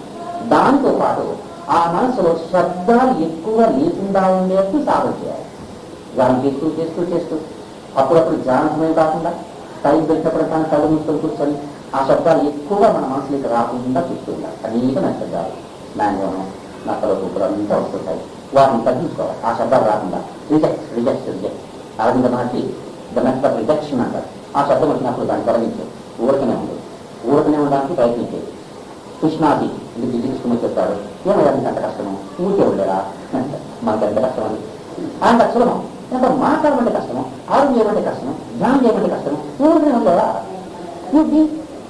సరే ఇది వెరీ సింపుల్ అంటారు. అది మనకి ఏ కష్టం, ఆయనకు అంత సులభంగా ఉంది, అది మనకు చాలా కష్టం. ఊరికనే ఉంటుంది, ఏమీ ఆలోచించలేదు. ఆత్మ సంస్కరణ కృత్వ నకించిదపి చింతయే, ఆత్మ సంస్కరణ కృత్వ నకించిదపి చింతయే. ఆ మనసును ఆత్మ వహించి ఏమీ ఆలోచించేవారు, ఊరకనే చెప్తారు. అదే ధ్యానం. ఆ ఊరకనే ఉన్నప్పుడు in the depth of silence you come in touch with very God. బాహ్య మౌనము ఆంతరిక మౌనము సాధించినప్పుడు ఆ భగవంతుని స్పర్శ వద్దన్నా కలుగుతుంది. ఆ నిర్వాణ స్థితి మనకు వద్దన్నా కలుగుతుంది. మన ప్రసాద సౌమ్యత్వం, మౌనం, ఆత్మ విగ్రహ. భావ సంతృప్తికి. ఆ మౌనాన్ని సాధించే ముందుగా ఆ మౌనం సాధించడానికి ప్రయత్నం చేసినప్పుడు భావాలు మనలో వస్తుంటాయి కాబట్టి మొట్టమొదట వాటిని శుద్ధి చేసుకోవాలి. చెడ్డ భావాలు కాకుండా మౌనాన్ని మనకి ముందు కదా వస్తూనే ఉంటాయి, మంచి చెడ్డ వస్తుంటాయి. మంచి వాటిని సాధన చేయి, చెడ్డ వాటిని తొలగించుకోవాలి. ప్రేమకు సంబంధించిన భావాలు భావ సంతృప్తికి అది శుద్ధంగా ఉన్న భావం మనసులో చెడ్డవాటిని తొలగించు. చెడ్డవాటిని తొలగిస్తూ మంచి వాటిని నింపుకున్నప్పుడు మనలోని ఆ చైతన్యం పరిశుద్ధమై మౌనంగా ఉండటానికి సిద్ధమవుతుంది. ఊరకనే ఉంటుంది. మనం మంచి భావాలు ఎందుకు సాధన చేయాలన్నట్టయితే మంచి భావాలు చేయకపోతే చెడ్డ భావాలు దాంట్లో దుమ్ముకుని వస్తాయి. మంచి భావాలు ఎక్కడంటే చెడ్డ భావాలు వస్తాయి. రామ రామ రామ అంటుండాలి, కాకపోతే ఇంకే కామ కామ వచ్చేస్తుంది. రామ రామ అని ఆవేదన ఎందుకు చెప్పాలంటే ఇంకొకటి రాకుండా ఉండాలి. కొన్నాళ్ళు పోయిన తర్వాత రాముడు తిరగట్టు ఇచ్చిన తర్వాత రాముడు మాయమైపోతారు. రామకృష్ణ పరమాత్ముడు జరిగినట్టుగా అది మౌనం. ఆ మౌన స్థితిలో భావ సంతృప్తిని సాధించి మౌన స్థితికి వచ్చినప్పుడు బాహ్య మౌనము ఆంతరిక మౌనము మనం సాధించినప్పుడు భగవంతుని స్పర్శ ఉత్పన్న కలుగుతుంది. బ్రహ్మని బ్రహ్మస్థిత, నేను బ్రహ్మ అనేది మనకి గోచరమవుతుంది. అహం బ్రహ్మాస్మి అనేది గోచరమవుతుంది. గురువు దాన్నే బోధిస్తాడు, తత్వమసి తత్వమసి. ఆ బ్రహ్మని నీవగా సత్యం, అదే నీవు అని ఆయన బోధించినప్పుడు ఆయన తపస్సు చేసి అహం బ్రహ్మాస్మి అని గోచరమవుతుంది. ఈ అహం బ్రహ్మాస్మి ప్రజ్ఞ రియలైజేషన్ మనకు లక్ష్యం కావాలన్నట్టయితే బాహ్య మౌనము ఆంతరిక మౌనము పరిపూర్ణంగా సాధించాలి. ప్రాథమిక దశలో బాహ్య మౌనాన్ని సాధించాలి. ఆంతరిక మౌనాన్ని సాధించే ప్రాథమిక దశలో దుఃఖభావాన్ని త్యజించి సద్భావాలను సాధించాలి. తర్వాత మౌనమే మౌనం, ఈ విధంగా మౌనాన్ని సాధించాలి. ఆ మౌనంలో మనకి ఆ పరబ్రహ్మ వస్తువు యొక్క ప్రజ్ఞ నాశమవుతుంది. ఇన్స్పిరేషన్ అంటారు దాన్ని. రూపమే ఆత్మ సంస్కృతంగా భగవంతున్నాడు. మనకు ఆనందం అని కలుగుతుంది. ఇక భయం అనేది ఉండదు, దుఃఖం అనేది ఉండదు. ఆత్మజ్ఞానం వాక్యం ఉంటాడు. అది వారి దశ, వారి ఋషి, వారి యోగి, వారి సెయిన్, వారి దుఃఖ. అహం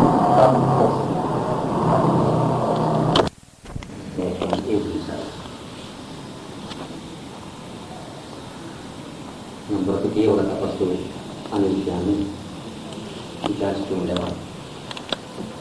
అందులో శారీరక తపస్సు, వాంగ్మయ తపస్సు, వీటి గురించి విపులంగా చెప్పుకున్నాం. ఇప్పుడు కొద్దిగా మనోమయ తపస్సును గురించి కొద్దిగా చెప్పుకున్నాం. అందులో గీతలో మనఃప్రసాద, సౌమ్యత్వం, మౌనమాత్మవినిగ్రహ, భావ సంశుద్ధి ఇత్యేతత్ తపో మానసముచ్యతే అంట. ఇది మనస్సు యొక్క తపస్సు అంటే మనఃప్రసాద, మనస్సు ఎప్పుడు ప్రసాదంగా ఉండాలి, ప్రక్షుబ్ధంగా ఉండకూడదు, కోపతాపాలకు బలి కాకూడదు, ప్రశాంతంగా ఉండాలి. ప్రసాదము. ప్రసాదే సర్వదుఃఖానాం హానిరస్యోపజాయతే. ప్రసన్న చేతసో హ్యాశు బుద్ధి పర్యవతిష్టతే అంట. మనస్సు ప్రసాదంగా ఉన్నట్టయితే, ప్రశాంతంగా ఉన్నట్టయితే ప్రసాదే సర్వ దుఃఖానాం హానిరస్యోపజాయతే. మనకున్న దుఃఖాలన్నీ కూడా నశించిపోతాయి. అంటే దుఃఖాలు ఉన్నట్టుగానే నశించిపో. మనస్సు ప్రసాదంగా ఉండినట్టయితే దుఃఖాలకు కారణమైన ప్రతిక్రియలు, పనులు మనం చేయి. ప్రశాంతంగా బ్రతుకుతాం కాబట్టి ఆ పాప ఫలము మనకు దూరంగా వెళ్ళిపోతుంది. మనస్సు ప్రశాంతంగా ఉండేవాడు సాధారణంగా తప్పు పనులు చేయరు. వెనుకటి కర్మఫలాన్ని మాత్రమే అనుభవిస్తూ ఉంటారు. ఇక రాబోయే కర్మ ఏముందో మనకు తెలీదు. ఇప్పుడు మనం చేసే కర్మను క్రియమాణ కర్మ అంటారు. ఇప్పుడు మనం పాప పనులు చేయకుండా ఉండటానికి మనస్సు ప్రసారంగా ఉండినట్టయితే సాధ్యమవుతుంది. సంచిత, ప్రారబ్ధ, ఆగామి అని కర్మలు. సంచిత, ప్రారబ్ధ, ఆగామి. సంచిత అన్నట్టయితే మనం అనేక జన్మలు వెనుకట అనుభవించాం. అందులో మంచి చెడ్డ చేశాం. ఆ కర్మ ఓ రాశిగా తయారైంది, మన వెంట వస్తుంది. అది సంచిత అంటే సంపాదించుకున్నాం మనం. అయితే ఒక్కొక్క జన్మకు ఆ పూర్తి కర్మను అనుభవించడానికి శక్తి మనకు చాలదు. అంత కష్టం వచ్చినట్టయితే భరించలేదు. అందుకని భగవంతుడు ఈ జన్మలో మనము ఎంత భరించటానికి సాధ్యమో అంత కర్మను మాత్రము ఇస్తాడు.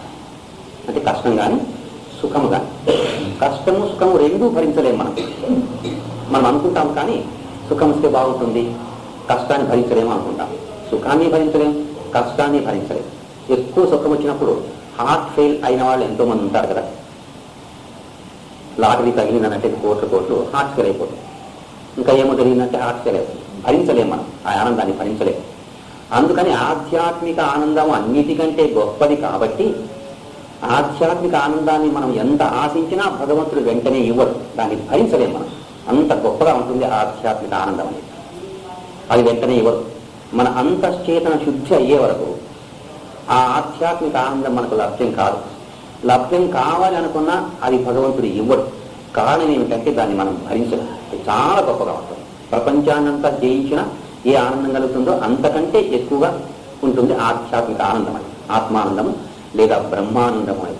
స్వర్గలోక సుఖాలు, బ్రహ్మలోక సుఖాలు ఇవన్నీ కలిపినా దానికి సమానం కాదు అని శాస్త్రాలు చెప్తాయి. దాన్ని మనం భరించలేము. అందుకని భగవంతుడు ఇవ్వడు. ఇవ్వకపోవడమే మంచిది.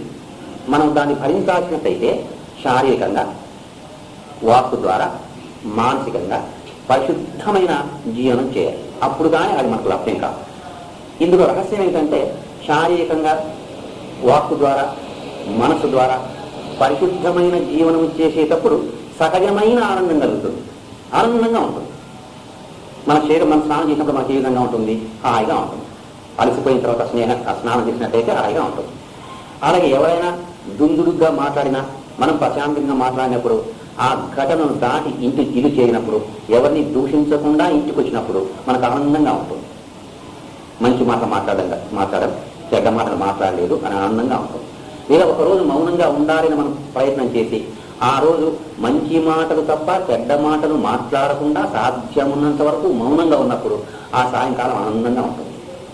మాట్లాడినా పర్వాలేదు, మౌనంగా మన మౌనం ఆచరణ చేసేటప్పుడు మధ్య మాట్లాడినా పర్వాలేదు అవసరం వచ్చినప్పుడు. అయితే ఆ మాట మంచిగా ఉండాలి, పరులకు సుఖంగా ఉండాలి. ఆ రోజు మనకు ఆనందంగా ఉంటుంది. అంతశ్చేతన కోపతాపాల నుంచి విడివడి అతి శుభ్రంగా ఉన్నప్పుడు అత్యధికమైన ఆనందం కలుగుతుంది. శారీరకమైన ఆనందం కంటే వాంగ్మయ ఆనందం చాలా శ్రేష్టమైనది. దానికంటే మనోమయ ఆనందం చాలా శ్రేష్టమైనది. ఆనందమునకు లభ్యమయ్యేది శుద్ధిగా ఉన్నప్పుడు, శుభ్రంగా ఉన్నప్పుడు, పవిత్రంగా ఉన్నప్పుడు. అంచేత మన అంతశ్చేతన శుద్ధంగా ఉన్నప్పుడే మనకు ఆనందం కలుగుతుంది. కానీ అట్లా కాకుండా మన ప్రయత్నం వల్ల అంతశ్చేతన శుద్ధంగా ఉన్నప్పుడు మనకు కలిగే ఆనందం కంటే మన అంతశ్చేతన శుద్ధి అయిన తర్వాత భగవంతుని కృప వల్ల ఆధ్యాత్మిక ఆనందం కలుగుతుంది కదా, అది చాలా గొప్పది. దానికి సమమైన ఆనందం మరొకట్లేదు. అయితే శుద్ధి లేకపోతే దాన్ని మనం భరించలేము. శరీరం కానీ మనస్సు కానీ ఏమీ భరించలేదు. ఒక్కొక్క మారు మీరు ఆనందంగా ఉన్న పిల్లలు కానీ లేదా ఫంక్షన్స్లో కానీ మీకు అనుభవం అవుతుంది. ఏదైనా చెప్పాలనుకున్నప్పుడు నోరు సరిగా రాదు. ఆనందం ఎక్కువైనప్పుడు మాట్లాడడానికి తుదులుగా మాట్లాడతాం కదా, మనం నత్తిగా మాట్లాడతాం రాదు. లేదా కోపం ఎక్కువైనప్పుడు కూడా మాట్లాడలేము, మనం ఫ్లూయెంట్గా మాట్లాడలేము. అంటే మాట కూడా దెబ్బతింటుంది. ఆ సుఖ దుఃఖాలకు మనం భరించలేము. అందుకని ప్రశాంతంగా ఉండాలి. ప్రసాదే సర్వదుఃఖానాం హారకస్యోపజాయతే. మనస్సు ప్రసాద స్థితిలో ఉన్నప్పుడు దుఃఖాలు మనకు రావు. అంటే ప్రకృతమే కాదు, ఇక రాబోయే దుఃఖాలు కూడా రావు. ఈ కష్టాలు భగవంతుడు ఈ జన్మకు ఇంత అనిస్తాడు అనుకున్నాం. ఆ సంచిత కర్మలో నుంచి కొంత కష్టం మనకి ఇచ్చినప్పుడు ఆ కష్టం కానీ సుఖము కానీ ఈ జన్మలో అనుభవించేటప్పుడు దాని ప్రారంభము అంటారు. అంచేత ప్రారంభాన్ని మార్చడానికి సాధ్యము కాదు అని శాస్త్రాలు పెద్దవాళ్ళు చెప్తారు. ఎందుకంటే ఈ జన్మ అనుభవించాలని ఆ భగవంతుడు నిర్ణయించారు. ఎంతో కర్మ ఉంది, కొంత కర్మను మాత్రం ఈ జన్మలో మనం అనుభవించాలి. దీన్ని ప్రారంభము అంటారు. ఇక ఆ కర్మలో కొంత ఈ జన్మలో అనుభవించిన తర్వాత ఇంకా మిగిలి ఉంటుంది. అది వచ్చే జన్మలో మనం అనుభవిస్తూ ఉండాలి. ఆ కర్మ పూర్తి అయిన తర్వాత ఏకాం తు అంతగతం పాపం జనానాం పుణ్యకర్మణం. అంటే మనం చేసిన పాపం అంతం కావాలి, పుణ్యకర్మ ఫలితం ఇవ్వటం ప్రారంభం చేయాలి. తే సర్వ జీవ హితేరతా భయంతే మాం భక్తియుతా. భక్తియుతంగా భగవంతుని ప్రార్థించాలన్నట్టయితే మన పాపాలు నశించి ఉండాలి. పుణ్యం పెరగాలి. ఏకాం స్వంతగతం పాపం జనానాం పుణ్యకర్మన. ఆ పుణ్యకర్మ ఫలితం ఇవ్వడానికి ప్రారంభం చేయాలి. ఆ పుణ్యకర్మ ఈ పాపకర్మల రెండు కూడా శేషం లేకుండా జీవనం కలపడమే జీవన్ముక్త స్థితి. ఆ పుణ్యకర్మను వద్దు, పాపకర్మను వద్దు. వద్దు అన్నట్టయితే చేసేది కాదు, చేసిన దాన్ని అనుభవించడం. వెనుకట పుణ్యం చేశాము, ఆ ఫలాన్ని సుఖాన్ని అనుభవిస్తాం. పాపం చేశాము, దుఃఖాన్ని అనుభవిస్తాము. ఈ క్రమంగా ఈ జ్ఞానం ఎరుక మనకు కలిగి కర్మ ఫలితాన్ని కోరకుండా జీవనం చేయడానికి ఎంత కర్మ కావాలనో అంత కర్మ చేస్తూ పాపము పుణ్యము రెండు వద్దనుకున్నప్పుడు మన కర్మ కంప్లీట్ గా నశించిన తర్వాత మనకు ఒక విధమైన ఆధ్యాత్మిక శాంతి లభ్యమవుతుంది. అది ముక్తి అంటాం. మనం కర్మ నుంచి ముక్తి, ముక్త కర్మ. ఇంకా కర్మ ఫలితాన్ని మనం అనుభవించడం అవసరం లేదు. ఆ స్థితి వచ్చే వరకు, ఆ సంచిత కర్మ పూర్ణమయ్యే వరకు మన బతుకు సాగుతూనే ఉంటుంది. ఆ సంచిత కర్మ పూర్తి అయిపోవాలి. అంటే ప్రారంభ, సంచిత, ఆగామి. ఆ సంచిత కర్మ పూర్తి అయ్యే వరకు ఆగామి కర్మ పనిచేస్తూ ఉంటుంది. అంటే వెనుకటి వచ్చే జన్మలకు ఈ కర్మ పంచుతూ ఉంటారు. అది సంపూర్ణంగా జీవం నశించే వరకు జన్మాలకు మనం కర్మ అనుభవించాలి. అది మనం చేసిన దానికి కొత్తదే కాదు. అయితే ఈ మధ్య ఏం జరుగుతుంది, అజ్ఞానం వల్ల సంచిత కర్మ అలా ఉంది, అందులో ఒక భాగాన్ని ప్రారంభంగా మనం అనుభవిస్తున్నాం. అయితే ఈ జన్మలో తిరిగి కర్మ చేస్తాం.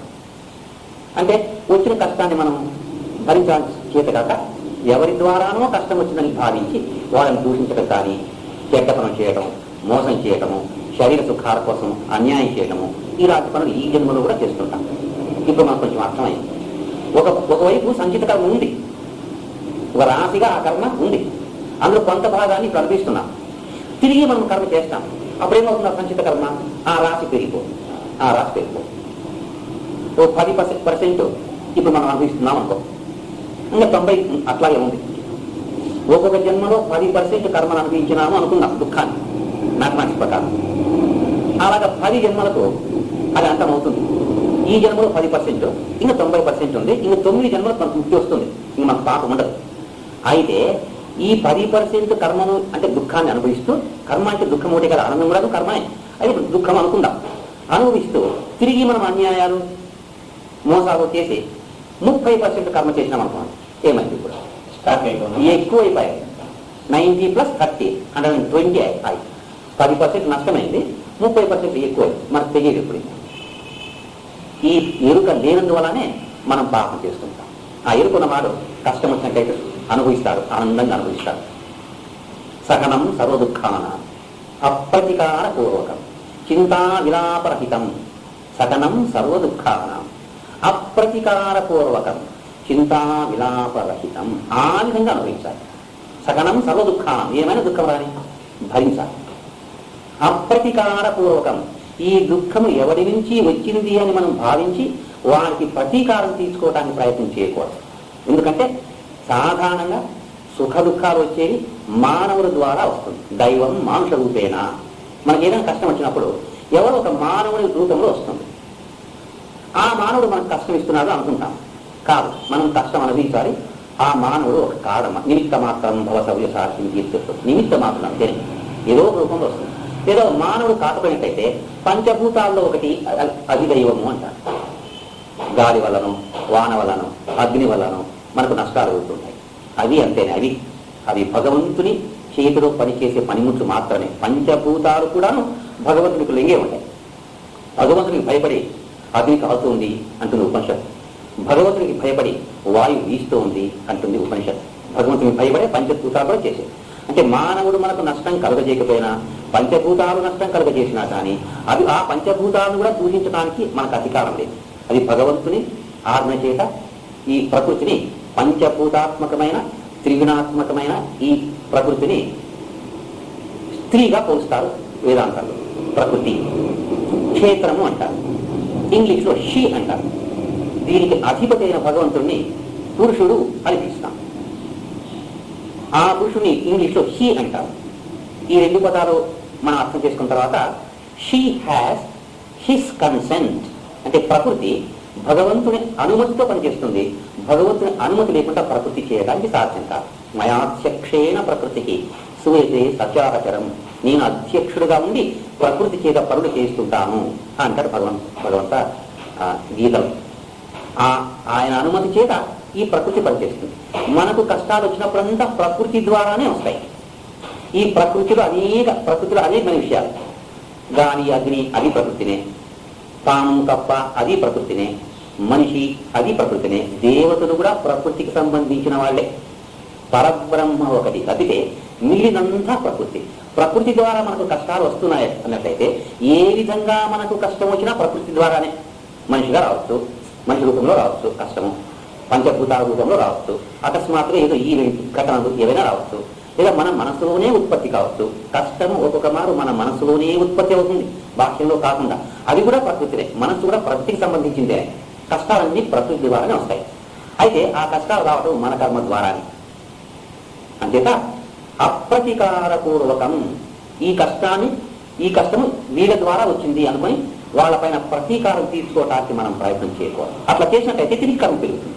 అప్రతీకారపూర్వకం సహనం సర్వదుఃఖానం. అంతేకాదు చింతా విలాపరహితం. చింత చేయకూడదు. అయ్యో కష్టం వచ్చింది కదా అనుభవించాలంతేనే. చింత చేసి ఏం లాభం? వచ్చిందని అనుభవించకపోతే తప్పదు. విలాపం గట్టిగా ఏర్చడం, అర్చుకోవడం అవి చేయకూడదు. ప్రశాంతంగా కష్టాన్ని అనుభవించాలి. వచ్చి అప్పుడు ఆ కర్మ గడిచిపోతుంది. ఇక మనకు దాని అనుభవం తిరిగి రాదు. ఒక మారు కష్టం వచ్చిన తర్వాత దాన్ని ప్రశాంతంగా అనుభవించినట్టయితే దాని అనుభవం తిరిగి మనకు రాదు. ఆ కర్మ నశించిపోతుంది. అంచేత క్రియమాణ కర్మ జాగ్రత్తగా ఉండాలి. సంచిత కర్మను ఎక్కువగా చేసేట్టుగా క్రియమాణ కర్మ ఉండకూడదు. క్రియమాణ కర్మ అంటే ఈ జన్మలో మనం చేసే కర్మ. సత్క్రియలే చేస్తూ ఉండాలి, సద్భావనలే కలిగి ఉండాలి, మంచిగా బ్రతుకుతూ ఉండాలి. అప్పుడు ఆగామి కర్మ క్రమంగా నశించిపోతుంది. సంచిత కర్మను అనుభవిస్తూ, సంచిత కర్మ ఏ విధంగా అనుభవించాలి? ప్రారబ్ధ కర్మ రూపంలో అనుభవించాలి. సంచిత కర్మను ప్రారబ్ధ రూపంలో అనుభవిస్తూ ఆగామి కర్మను నశింపచేస్తూ ఉండాలి. ఇంకా వచ్చే కర్మను తిరిగి కర్మ చేసినట్టయితే ఆగామి కర్మ ఇంకా ఎక్కువ అవుతూ ఉంటుంది, జన్మలు ఎక్కువ అవుతూ ఉంటాయి. కర్మ నశించిన తర్వాత సాధారణంగా మానవుడు ముక్త స్థితికి వస్తాడు. వారికి జన్మ రాదు అంటారు, జన్మ ఉండదు అంటారు. కానీ వారు జన్మను తీసుకుని వేరే వాళ్ళకు సహాయం చేయడానికి తిరిగి పుట్టవచ్చు. స్వయం ఇచ్ఛతో స్వయంగా పుట్టవచ్చు. కర్మబద్ధుడై కాదు. ఆ కర్మబద్ధుడైన మానవుని గీత ప్రకృతి బద్ధుడు అంటారు. ప్రకృతి నుంచి ముక్తి పొందిన వాటిని ప్రకృతి ముక్త జీవి, ప్రకృతి ముక్త జీవి. ప్రకృతిలో జరిగే ఘటనలకు వారికి సంబంధం లేని స్థితికి వస్తారు. అటువంటి ప్రశాంతమైన మనస్సు మనం పొందాలి. ఆ ఆత్మతో మనకు ఆనందం ఉంటుంది. ప్రసాదే సర్వదుఃఖానాం హార్యస్యోపజాయతే. ప్రసన్న చేతసో హ్యాశు అంటే ఆ ప్రసన్న అంతఃచేతన వారికి తక్షణమే బుద్ధి పర్యవతిష్టతే. స్థిర బుద్ధి కలుగుతుంది. స్థిరంగా బ్రతుకుతారు. చంచలంగా బ్రతకడవాడు. ప్రశాంతంగా ఉంటారు. ఆ ప్రశాంత స్థితిని ముక్తి అని ఒక మాట మనం అనుకున్నాం. విహాయ కామాన్ సర్వాన్ పుమాంశ్చరతి నిస్పృహ నిర్మమో నిరహంకార సశాంతిమతి గచ్చతి. ఏషా బ్రాహ్మీ స్థితి పార్థ. ఈ బ్రాహ్మీ స్థితి అన్న, ముక్తి అన్న, నిర్వాణం అన్న అంతా ఒకటే. కర్మ నశించినప్పుడు నిర్వాణం కలుగుతుంది అని మనం ఇప్పుడే అనుకున్నాం. ఈ ప్రకృతి నుంచి విడివడిన జీవికి నిర్వాణం కలుగుతుంది లేదా ముక్తి కలుగుతుంది అని అనుకున్నాం.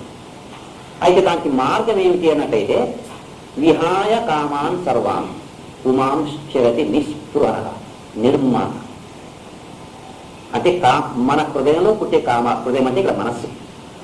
ఈ సంస్కృత పదాలను అప్పుడప్పుడు వేరే వేరే అర్థాల్లో మనం ఉపయోగిస్తుంటాం. హృదయం అంటే హృత్ అయం. హృదయం అన్నట్టయితే భగవంతుడు నివసించు స్థానము అని ఒక అర్థం. హృత్ అయం ఆనందం అక్కడే ఉన్నది అని ఒక అర్థం. హృదయమే భగవంతుడు అని ఒక అర్థం. కానీ హృదయంలో పుట్టే కోరికలు అని మనం ఉపయోగించినప్పుడు హృదయంలో కోరికలు పుట్టవు. పుట్టేది మనసులో మాత్రమే. అక్కడ మనస్సు అని. ఈ మనసులో పుట్టే కోరికలను విహాయ కామాన్ సర్వాం పుమాంశ్చరతి నిస్పృహ. అన్ని కోరికలను వదలాలి క్రమక్రమంగా. వెంటనే వదలలేము మనం కోరికలను. అది మనం సాధన చేసేటప్పుడు ఏ కోరికను వదిలితే మన జీవనము సరళంగా జరుగుతుందో ఆ కోరికను అంటి పెట్టుకొని ఉండకూడదు. అది మూర్ఖత్వం. ఇంకొక చిన్న కోరిక ఏదో ఉంటుంది. ఓ టీవీ ఉందనుకున్నాను, నాకు ఒక మంచి కేసు కావాలి, మంచిదే, ఉంటే పర్వాలేదు. కానీ అది లేదు కానీ బాధపడకూడదు. దానికోసం లంచాలు తీసుకోకూడదు, దానికోసం అన్యాయం చేయకూడదు. అది చిన్న కోరిక, వదిలిపెట్టడం మంచిది. వచ్చినప్పుడు అనుభవిద్దాం. విహాయ కామాన్ సర్వాన్. అన్ని కోరికలు విడువగలిగిన శక్తి ఒకే మారు మానవునికి రాదు. అయితే వారు ఆలోచించారు, బుద్ధిమంతుడు ఆలోచించారు. నాకు ఇన్ని కోరికలు ఉన్నాయి కదా, ఆశాపాశితైర్బద్ధా, ఇన్ని కోరికలు నాకున్నాయి కదా, ఇందులో ఏదైనా ఒక కోరికను మనం వదులుదాం అని అనుకోవాలి. అందుకని సాధనలో మనం ఏకాదశి, ఉపవాసాలు ఇలాంటివి చేస్తుంటాం. మన ఆహారాన్ని వదలలేం. అయితే మద్యం వదలొచ్చు కదా, తిండి తినకుండా మనం బ్రతకలేం. మాంసం వదలొచ్చు కదా, అలా అనుకుంటూ ఉండాలి, వారి వికాసం పొందుతూ ఉండాలి. అలా అనుకుంటూ ఒక స్టేజ్కి కాఫీ కూడా వదలొచ్చు కదా అనుకోవచ్చు. అంటే మొదలై కాఫీ వదలవలసిన పని లేదు. మొట్టమొదట అంతకంటే చెడ్డ ఉన్నాయి కదా, మద్యము, మాంసము ఉంది కదా, వాటిని వదిలిన తర్వాత కాఫీ వరకు రావచ్చు. క్రమంగా ఈ స్థూలమైన ఆ కోరికలను వదులుతూ పిమ్మట సూక్ష్మమైన కోరికలను వదలటానికి ప్రయత్నం చేయాలి. అతి సూక్ష్మంగా కోరికలు మనతో ఉంటాయి, మన హృదయంలో దాస్తూ ఉంటాయి. బాహ్యంగా చెడ్డవి, ఇది వదలచ్చు కదా, ఇది వదలటం వల్ల మనకి నష్టం లేదు కదా అని ఆలోచన చేయాలి. నేను మాంసం తినకపోతే ఉండలేను అనుకున్నవాడు ఏమీ సాధించలేదు. లేదా మద్యం సేవించకపోయినట్టే ఉండలేను అనేవాడు ఏమీ సాధించలేదు. నేను అనవసరంగా మాట్లాడకుండా ఉండలేను అనేవాడు ఏమీ సాధించలేదు. నాకు కోపమని వస్తుంది, నేను జయించలేను అనేవాడు ఏమీ సాధించలేదు. ఎందుకంటే ఇవంతా గమనించండి, ఇవంతా లేకుండా బ్రతకచ్చు కదా. ఆహారం లేకుండా బ్రతకలేం, మనం నీరు లేకుండా బ్రతకలేం, గాలి లేకుండా బ్రతకలేం, కోపము లేకుండా బ్రతకలేమా? ఆలోచించే మాంసం లేకుండా బ్రతకలేమా? మనం ఎక్కువగా మాట్లాడకుండా బ్రతకలేమా? ఇట్లా ప్రశ్న వేసుకుంటూ వచ్చినట్టయితే ఫైనల్గా ఈ కోరికల గురించి man can live without desire. It is possible. Man can live without desire. ఏ కోరికలు లేకుండా బ్రతకడానికి సాధ్యం ఉంది. అయితే ఆ ఉన్నత స్థితికి పోవడానికి తక్షణమే మనం చేతకాదు. చిన్న చిన్న కోరికలు వదులుకుంటూ ఉండాలి. ఏ కోరికను వదలడం సాధ్యమో, ఏది వదిలితే మంచిదో, ఏది చెడ్డ కోరికగా మనకు కనిపిస్తుందో దాన్ని వదలటం మంచిది. అనవసరంగా అభివృద్ధి పోవడం తగ్గించవచ్చు కదా, పని లేదు కదా అని బస్ స్టాండ్ నిలుచుకోవడం తగ్గించవచ్చు కదా, ఇంట్లో కూర్చొని ధ్యానం చేసుకోవచ్చు కదా, లేదా దేవస్థానానికి వెళ్ళొచ్చు కదా, ఎక్కడెక్కడో పోవడానికి బదులుగా దేవస్థానానికి వెళ్ళొచ్చు కదా. మనం ఆలోచన చేయాలి. అది వేరే వాళ్ళకి చెప్పడానికి సాధ్యం కాదు. ఒకరొకరికి ఒక పిచ్చి ఉంటుంది, దాన్ని వాళ్ళే ఆలోచన చేసుకోవాలి. అనవసరంగా ద్వేషించడం తప్పు కదా. ఎందుకు అందరినీ ద్వేషించడం ఎందుకు? దానివల్ల మనకు వచ్చిన లాభం ఏమిటి? మనకు సంబంధం లేని వాళ్ళని కూడా మనం ద్వేషిస్తాం అనవసరంగా. ఏదో బస్ కండక్టర్ ఏదో మాట అంటాడు, ఎవరినో అంటాడు, వానికైనా మనం వేయిపోతాం, అక్కడ విరాజు చేస్తాం. అనవసరం. డ్రైవర్ కొంచెం నిదానం పోతుంటాడు, వీడేమి ఇష్టపోతాడు, వీడు జట్క పెరిగిపోయినాడే అంటాము. అనవసరం. ఈ అనవసరమైనవన్నీ వదలొచ్చు కదా. ఇవంతా ఒక పిచ్చి ఆట మనకు చేరుకొని ఉంటాయి. అవి వదలకపోయినట్టయితే అతి సూక్ష్మమైన కోరికలు కొన్ని ఉంటాయి, అతి సూక్ష్మంగా ఉంటాయి కోరికలు. ఏమిటి అంటే ఈ గ్రాస్, ఈ స్థూలమైన కోరికలు వదులుతూ వచ్చినప్పుడు మనం ఇంతకుముందు చిన్న ఎగ్జాంపుల్ చెప్తున్నాం కదా, మాంసము, మద్యము, కాఫీ అని. మొదలే కాఫీ వదలడం కంటే మాంసం వదలడం మంచిది, తర్వాత మద్యం, ఆ తర్వాత కాఫీ వదలడానికి ప్రయత్నం చేయవచ్చు. అది అన్ని వదలమంటారు కదా, కాఫీ ఎందుకు వదలకూడదు ప్రశ్న వేసుకోకూడదు. అది సాధకుని లక్షణం కాదు. వాళ్ళు కాఫీ తాగుతారే, వాళ్ళు టీ తాగుతారే, మేము మద్యం తాగితే ఏమిటి, సారాయి తాగితే ఏమిటి అనుకోవటం సాధకుని లక్షణం కాదు.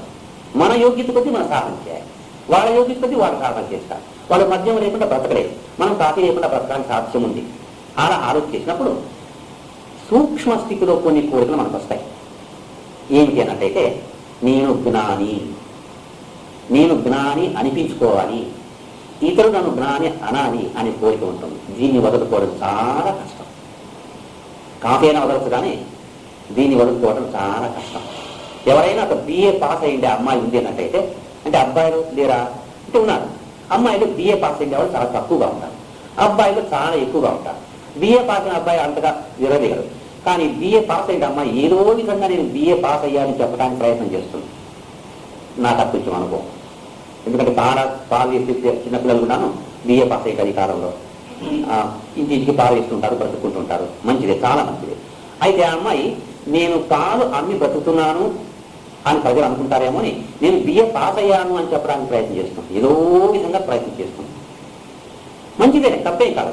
అందువల్ల ఎవరికి నష్టం లేదు, దోషం లేదు.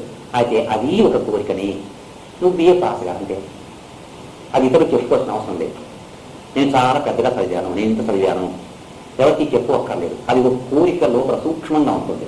సారాయిదేగా తాగేవాని కోరిక అదొకటి, చాలా క్రూడ్, గ్రాస్, స్థూలం. నేను చదువుకున్నాను అని ఇతరులు తెరవాలనే కోరిక అది సూక్ష్మం. మొదట స్థూలమైన కోరికలు త్యజించి సూక్ష్మమైన కోరికలు త్యజించడానికి ప్రయత్నం చేయాలి. ఏదో విధమైన అహంకారం ఉంటుంది. దాన్ని మనం బుద్ధ పరిభాషలో మానో అని చెప్పుకుంటున్నాం.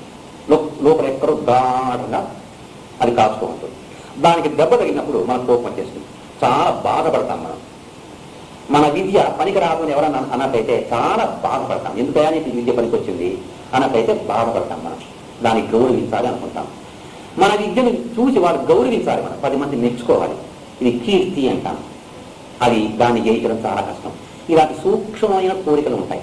నా విద్యను ఇతరులు గమనించాలని చాలా మంది అంటుంటాం. అది తప్పని కూడా మనకు తెలియదు. ఈ మన ఇండియాలో ఈ పేరెంట్స్ని ఎవరు గుర్తిస్తారు అని అనేక మంది డాక్టర్లు అంటారు, అనేక మంది ఇంజనీర్లు అంటారు. అది సహజము అని వాళ్ళతో మాట్లాడుతూ మనం అంతా మెచ్చుకుంటాం. నిజమే, ఇండియాలో ఏ విద్యకు విలువ లేదు. అమెరికాకు పోయిస్తేనే ఏమైనా, అమెరికాకు రిటర్న్ అంటే పర్వాలేదు. అమెరికాలో కూడా ఇండియన్ డాక్టర్లు ఆపరేషన్ చేసేది. మనకు తెలిసి తమిళనాడు ముఖ్యమంత్రి పోయినప్పుడు అది అమెరికాకు స్పెషలిస్ట్ వస్తారనుకున్నట్టయితే తమిళనాడు ఆయన డాక్టరే వచ్చినట్టు అక్కడికి. ఈ తమిళనాడు డాక్టర్ తమిళనాడులో ఉంటారు, ఇక్కడికి వచ్చినాను అంటున్నారట. అక్కడ పోయినా మన వాళ్ళే. అయితే అమెరికా నుంచి వచ్చినారప్ప అంటే గౌరవం జాస్తి, ఫారిన్ రిటర్న్ అంటారు, గౌరవం జాస్తి. ఇండియాలో సంబరం కూడా సరిగ్గా ఇచ్చేలేదు, వాళ్ళు రికగ్నైజ్ చేసేలేదు. నిజమే, ఇదంతా నిజమే నిజమే నిజమే నిజమే.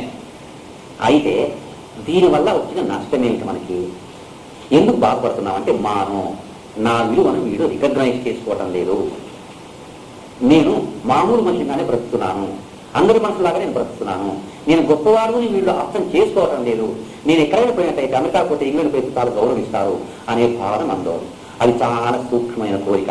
అది కోరిక అనము, యాస్పిరేషన్ అంటాము, యాంబిషన్ అంటాము, ఇంకేమో ఉత్కాంక్ష అంటాము, ఏమో పెద్ద పెద్ద పేరు పెట్టుకున్నాము. అయినా అది ఒక కోరికనే. కట్టకలపడ దాన్ని చేయించాల్సి ఉంటుంది. ఎవరు పొగడాల్సిన పని మనకు అక్కర్లేదు. ఎన్ని టాలెంట్స్ ఉన్నా ఎవరు పొగడవలసిన అవసరం లేదు. మనం ఎంత పొగట్టకు లొంగిపోయినామన్నట్టయితే, ఒక గుహిని మంచి ముగ్గు పండుగలో ఇంటి ముందు వేసి 2 ముగ్గురు పిలిచి బాగుందా అడుగుతుంది. ముగ్గు వేరే ప్రధానం, కానీ వాడు బాగుంది బాగలేదు అనే ప్రశ్న మనకు లేదు. మనం అడుగుతాం, అది అభ్యాసం అయింది. అది ఒక తప్పేనా అంటాం. తప్పు కాదు, క్రమంగా మనం వింటున్నాం. మాంసము తప్పు, కాఫీ తప్పు కాదు. అయితే మాంసాన్ని వదిలిన తర్వాత కాఫీని కూడా వదలాలి. ఈ స్థూలమైన కోరికలు వదిలిన తర్వాత సూక్ష్మమైన కోరికలు కూడా వదలాలి. ఇతరులు మెచ్చుకోవాల్సిన పని అవసరం లేదు. మన ఇంటి ముందర ముగ్గు వేయడం మనకు కర్తవ్యం అంతే. వాడు బాగుందా బాగలేదా అక్కర్లేదు మనకి.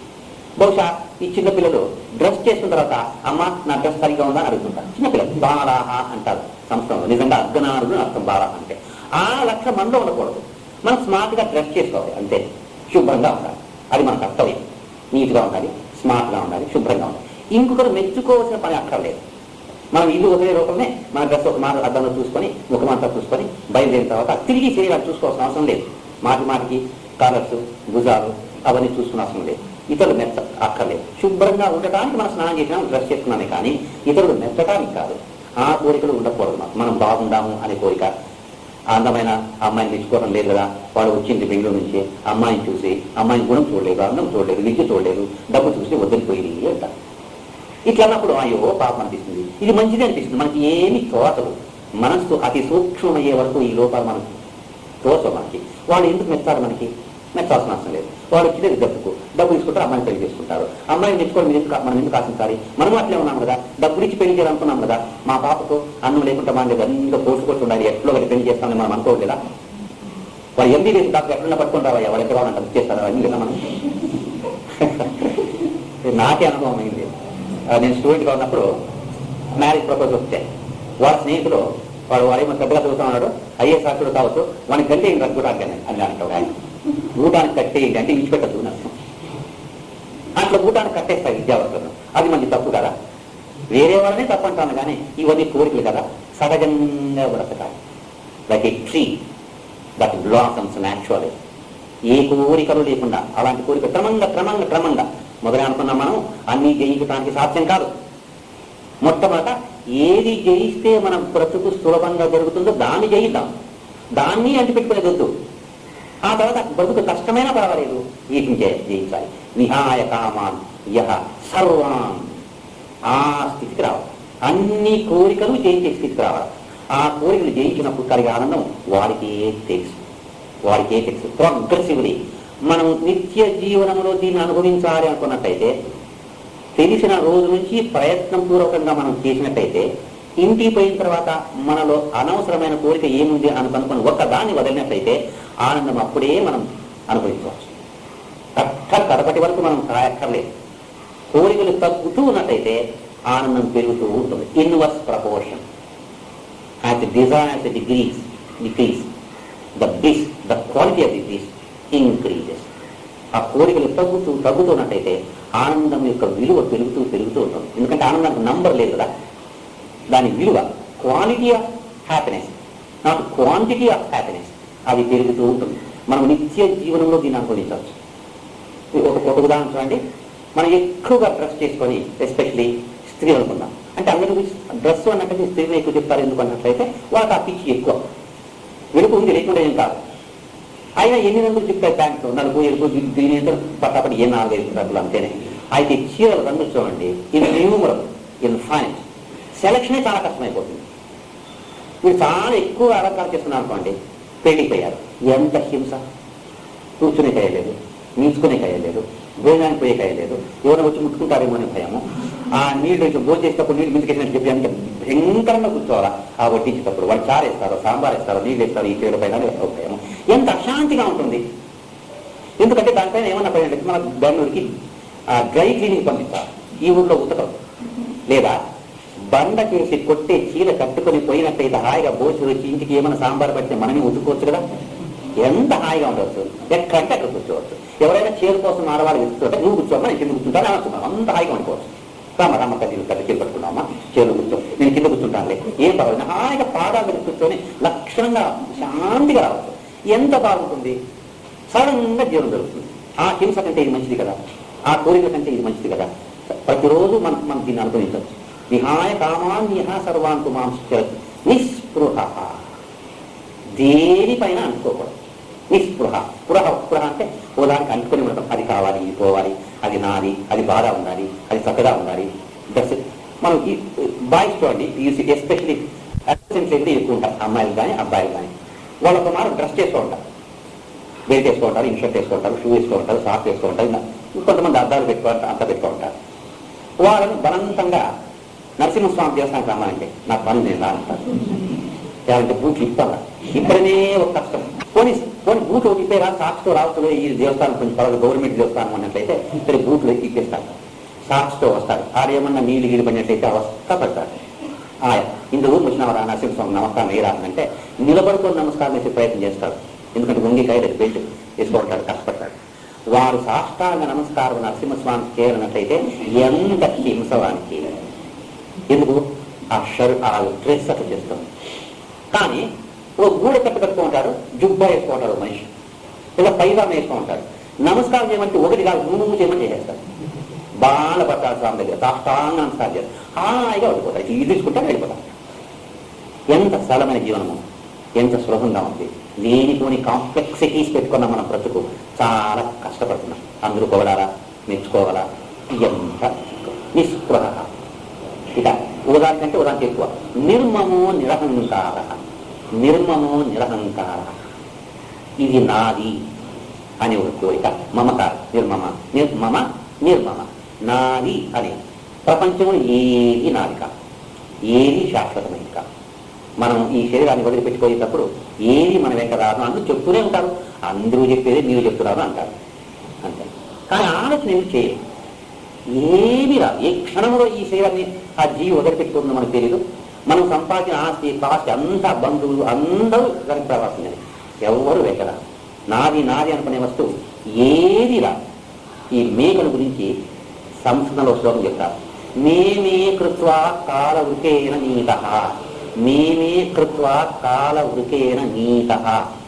ఈ మేక అడవిలో పాడుతూ ఉంటుంది, దండిగా ఆకులు అడుగులు ఉన్నాయి, తినవచ్చు, సైలెంట్గా ఉండవచ్చు. ఈ మేక ఎగ్జాంపుల్ చెప్పినప్పుడు మనమే వాళ్ళు అనుకోవాలి. మనం అది రాదు, నాకు పెట్టుకోవాలి. మనముల గురించే వాళ్ళు చెప్పేది. మనము తిరిగితే బాగుండదు కానీ మేక తిరుగుతారు అంతే. అది ఊరికే మేయది, మే మే మే అంటా ఉంటుంది, అనుకుంటా మేస్తా ఉంటుంది. మే అంటే సంస్థలో నాది అని, నాది మా నాది అని. అది నాది అనుకుంటా తింటుంది. అడవిలో చెట్టు ఏముంది, అది తింటూ ఉంది. కాన ఉరికేన నీత. ఊకము అంటే మేకలు తినే క్రూర ప్రాణి ఒక పొద దాక్కో ఉంటుంది, నిద్రపోతా ఉంది అనుకుందాం. ఈ సైలెంట్గా ఉండింటే తిని ఇంటికి పోతా ఉంటాయి. దీని శబ్దానికి దానికి మెలకు వచ్చారు. ఆ ఊకము తోడేలు దానికి మెడకొచ్చాడు పోయి ఇక్కడేదో మేక ఉంది కదా దాని మీద పడే ఈ సచ్చిగా నాది నాది నాది అనుకున్నా ఉన్నట్లయితే ఆ మృత్యు కూడా మన దగ్గరికి రాదు. ఎంత రహస్యం చూడండి. నాది నాది అనేవాడి వెంటనే మృత్యు కాస్తూ ఉంటుంది. ఎన్నాళ్ళు నీది ఉంటుంది, నా నోట్లో పడిన తర్వాత నీది యావది. ఆ ఉరుకము మేక తిన్న తర్వాత ఆ గుట్టలోని చెట్టు పొద యావ పొద దాని బ్రతికింటే తినవచ్చు. చనిపోయేది నాది అంటే ఎవరిది ఆ యావ చెట్టు దాని అలుగు ఆ మేకలు అవుతుంది. మనం బ్రతికినాడు నాది నాది అంటాము. ఆ యమధర్మరాజు మనం గ్రహించిన తర్వాత గ్రహించడం అంటే గహనం అంటాం కదా, ఇంకేం మంది ఉంటుంది. కానీ నాది అనకుండా బ్రతికేవాడిని యమధర్మరాజు కూడా ఏమి చేయలేడు. మృత్యువు లేదు, అమృతత్వాన్ని సాధిస్తాడు మమకారం లేకుండా. నిస్పృహ నిర్మమం నిరహంకార. నిస్పృహ నిర్మమ నిరహంకార. నాది నాకు గౌరవం కావాలి. ఇక నిర్మమ నేను, నిరహంకార అహంకారము లేనివాడు. నేను అనే భావనని కంప్లీట్గా వదులుకోవాలి. నేను అనుకున్నప్పుడు తక్షణమే నాది వస్తుంది. కృష్ణాజీ ఈ విషయాన్ని చెప్తూ, is there any man who has conquered I and me. I and me, నేను అక్కడ మీ అంటే నాది అని అర్థం చేసుకోవాలి. మీ అంటే నేను అనేస్తున్నప్పండి. నాది నేను అనకుండా బ్రతికే మనిషి అంటూ ఒకడు ఉన్నారా? నిర్మమో నిరహంకార మమ అహంకారం ఉన్నారా అంటే చాలా కష్టము. అయితే వీటిని జయించిన తర్వాత ఏమవుతుంది? సశాంతి మధిగచ్చతి, వానికి శాంతి లభ్యమవుతుంది. ఆ శాంతిని కృష్ణ పరమాత్మ ఎలా వర్ణిస్తారంటే, అయ్యా ఇది సామాన్యమైన శాంతి కాదు, నీ వస్తువులు సంపాదించినప్పుడు కలిగే ఆనందము శాంతి కాదు ఇది. ఈ అహంకారాన్ని వదిలిపెట్టిన తర్వాత విహాయ కామాన్య సర్వాంతు మాం చరతి నిస్పృహ నిర్మమో నిరహంకార స శాంతి అధిగచ్చతి. ఈ శాంతి సామాన్యమైనది కాదు. ఏషా బ్రాహ్మీ స్థితి పాత్ర. ఇదేనయ్యా బ్రాహ్మీ స్థితి అన్నట్టయితే వారు బ్రహ్మ. కోరికలు జయించిన వాడు బ్రహ్మ. అది బ్రాహ్మీ స్థితి. బ్రహ్మ ఏ స్థితిలో ఉంటారో ఆ స్థితి సత్యం శివం సుందరం సచ్చిత్ ఆనంద. ఆ ఆనందమయ స్థితిలో వాడు ఉంటారు. బ్రహ్మవిత్ బ్రహ్మని స్థిత. కోరికలను జయించిన వాడు బ్రహ్మతో సమానమని ఘంటాఘోషంగా కృష్ణ పరమాత్మ చెబుతున్నారు. అలాంటి మనసు ప్రశాంతంగా ఉంటుంది. ప్రసాదే సర్వదుఃఖానం. ఆ మనస్సును సాధించడమే ఓ గొప్ప తపస్సు. ఆ మానసిక స్థితిని పొందడం చాలా కష్టమైంది. ప్రశాంతంగా ఉండాలి. ఆ మానసిక స్థితిలో వాడు మౌనం ఆత్మ వినిగ్రహ. మౌనం ఆత్మ వినిగ్రహ. అటువంటి స్థితిని పొందడమే కాకుండా అలాంటి స్థితి వచ్చిన తర్వాత సరైన మౌనం వస్తుంది. ఈ మౌనం ప్రాథమిక దశలో అనుష్ఠానం చేయడం చాలా కష్టమైంది. కోరికలు జయించిన తర్వాత వచ్చే మౌనము సహజంగా ఉంటుంది. ఏమి కోరిక ఉండదు, మాట్లాడాలని కోరిక ఉండదు. ఎవరైనా మాట్లాడిస్తే 4 మాటలు మాట్లాడించడం, లేకపోతే ఊరికే ఉండడం. మాట్లాడలేదే అనే బాధ ఉండదు, ఎవరు మాట్లాడించలేదే అనే బాధ ఉండదు. మనకు మాట్లాడకపోయినా బాధ ఉంది, ఎవరు మాట్లాడకపోతే అంతకంటే బాధ. నన్ను ఎవరు మాట్లాడితే 90 ఏళ్ళ వయసు వచ్చిన ముసలివాడు మంచంలో పండుకొని కూడాను నాకేమో ఇంత అన్నం పెడతారట, అయితే ఎవరు మాట్లాడించరు. మాట్లాడాలి, మనము మాట్లాడాలి, ఇతరులు మాట్లాడాలి. మాట్లాడకపోతే సాధ్యమే కాదు. ఆ మాటలు జయించడానికి అవకాశం వచ్చినప్పుడు కూడాను మనం ఆ మాటలు జయించలేము. అవకాశం వస్తుంది, మాట్లాడకుండా కూర్చోవలసిన అవకాశం వస్తుంది, అయినా కూర్చోం. మనం ఇక్కడ కూర్చోమంటాం, ఎవరైతే మాట్లాడుతుంటారు వాళ్ళు మనం పిలవరు. అందువల్ల మనకు మాట్లాడవలసిన అవసరం లేదు. మనం ఇక్కడ కూర్చున్నాం, అక్కడ దూరంగా ఎవరు ఇద్దరు మాట్లాడుతున్నారు, వాళ్ళు మనం ఇన్వైట్ చేయలేదు. రండి అని నిజమే. మనం మౌనంగా కూర్చోవడానికి అవకాశం ఉంది.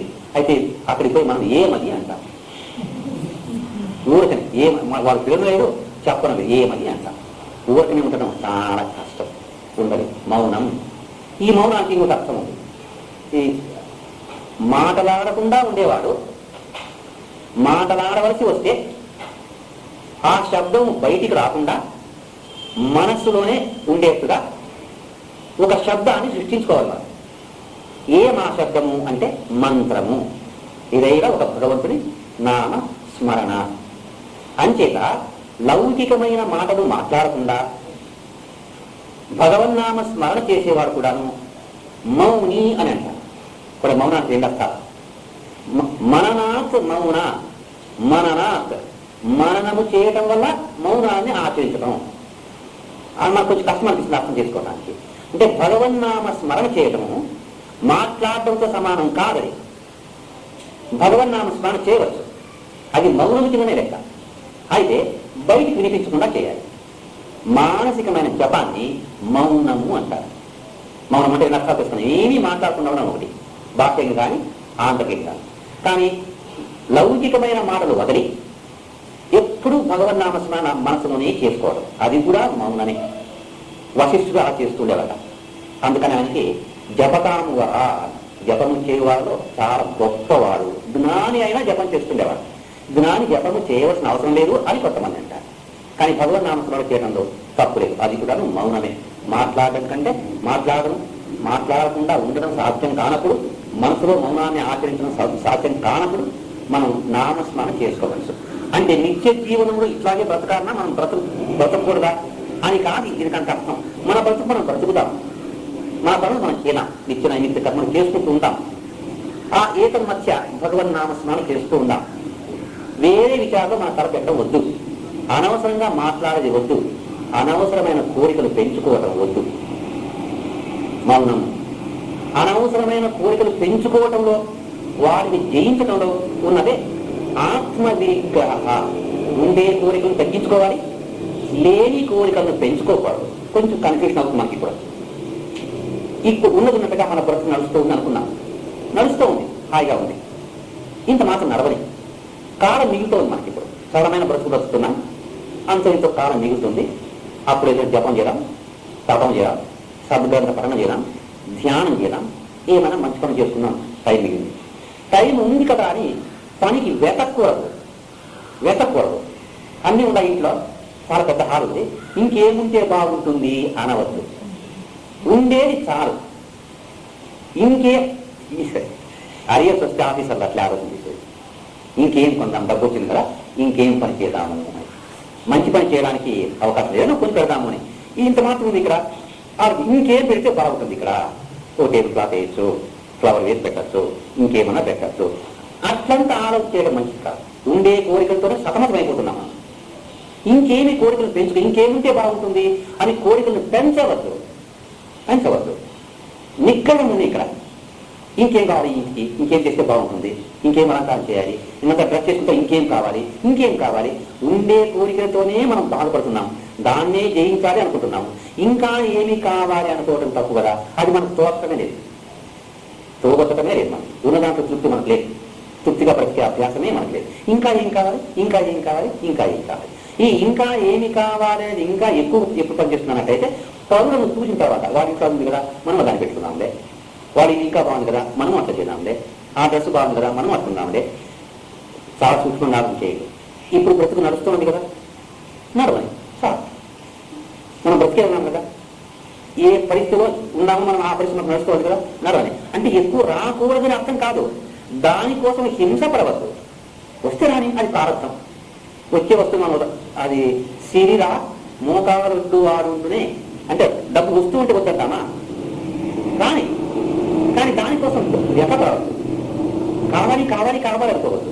అది ప్రారంభం ఉన్నట్టయితే వస్తుంది, లేకపోతే అది రాదు. మనం ఎంత ప్రయత్నం చేసినా రాదు. ఇంకా కావాలి అనే కోరికలు తెచ్చుకోకూడదు. ఆత్మ నిగ్రహంలో ఉండాలి. ఆత్మ అన్ని కోరికలు తెచ్చుకొని ఇంకా కావాలి, అది కావాలి, ఇది కావాలనుకొని వ్యత పడకూడదు.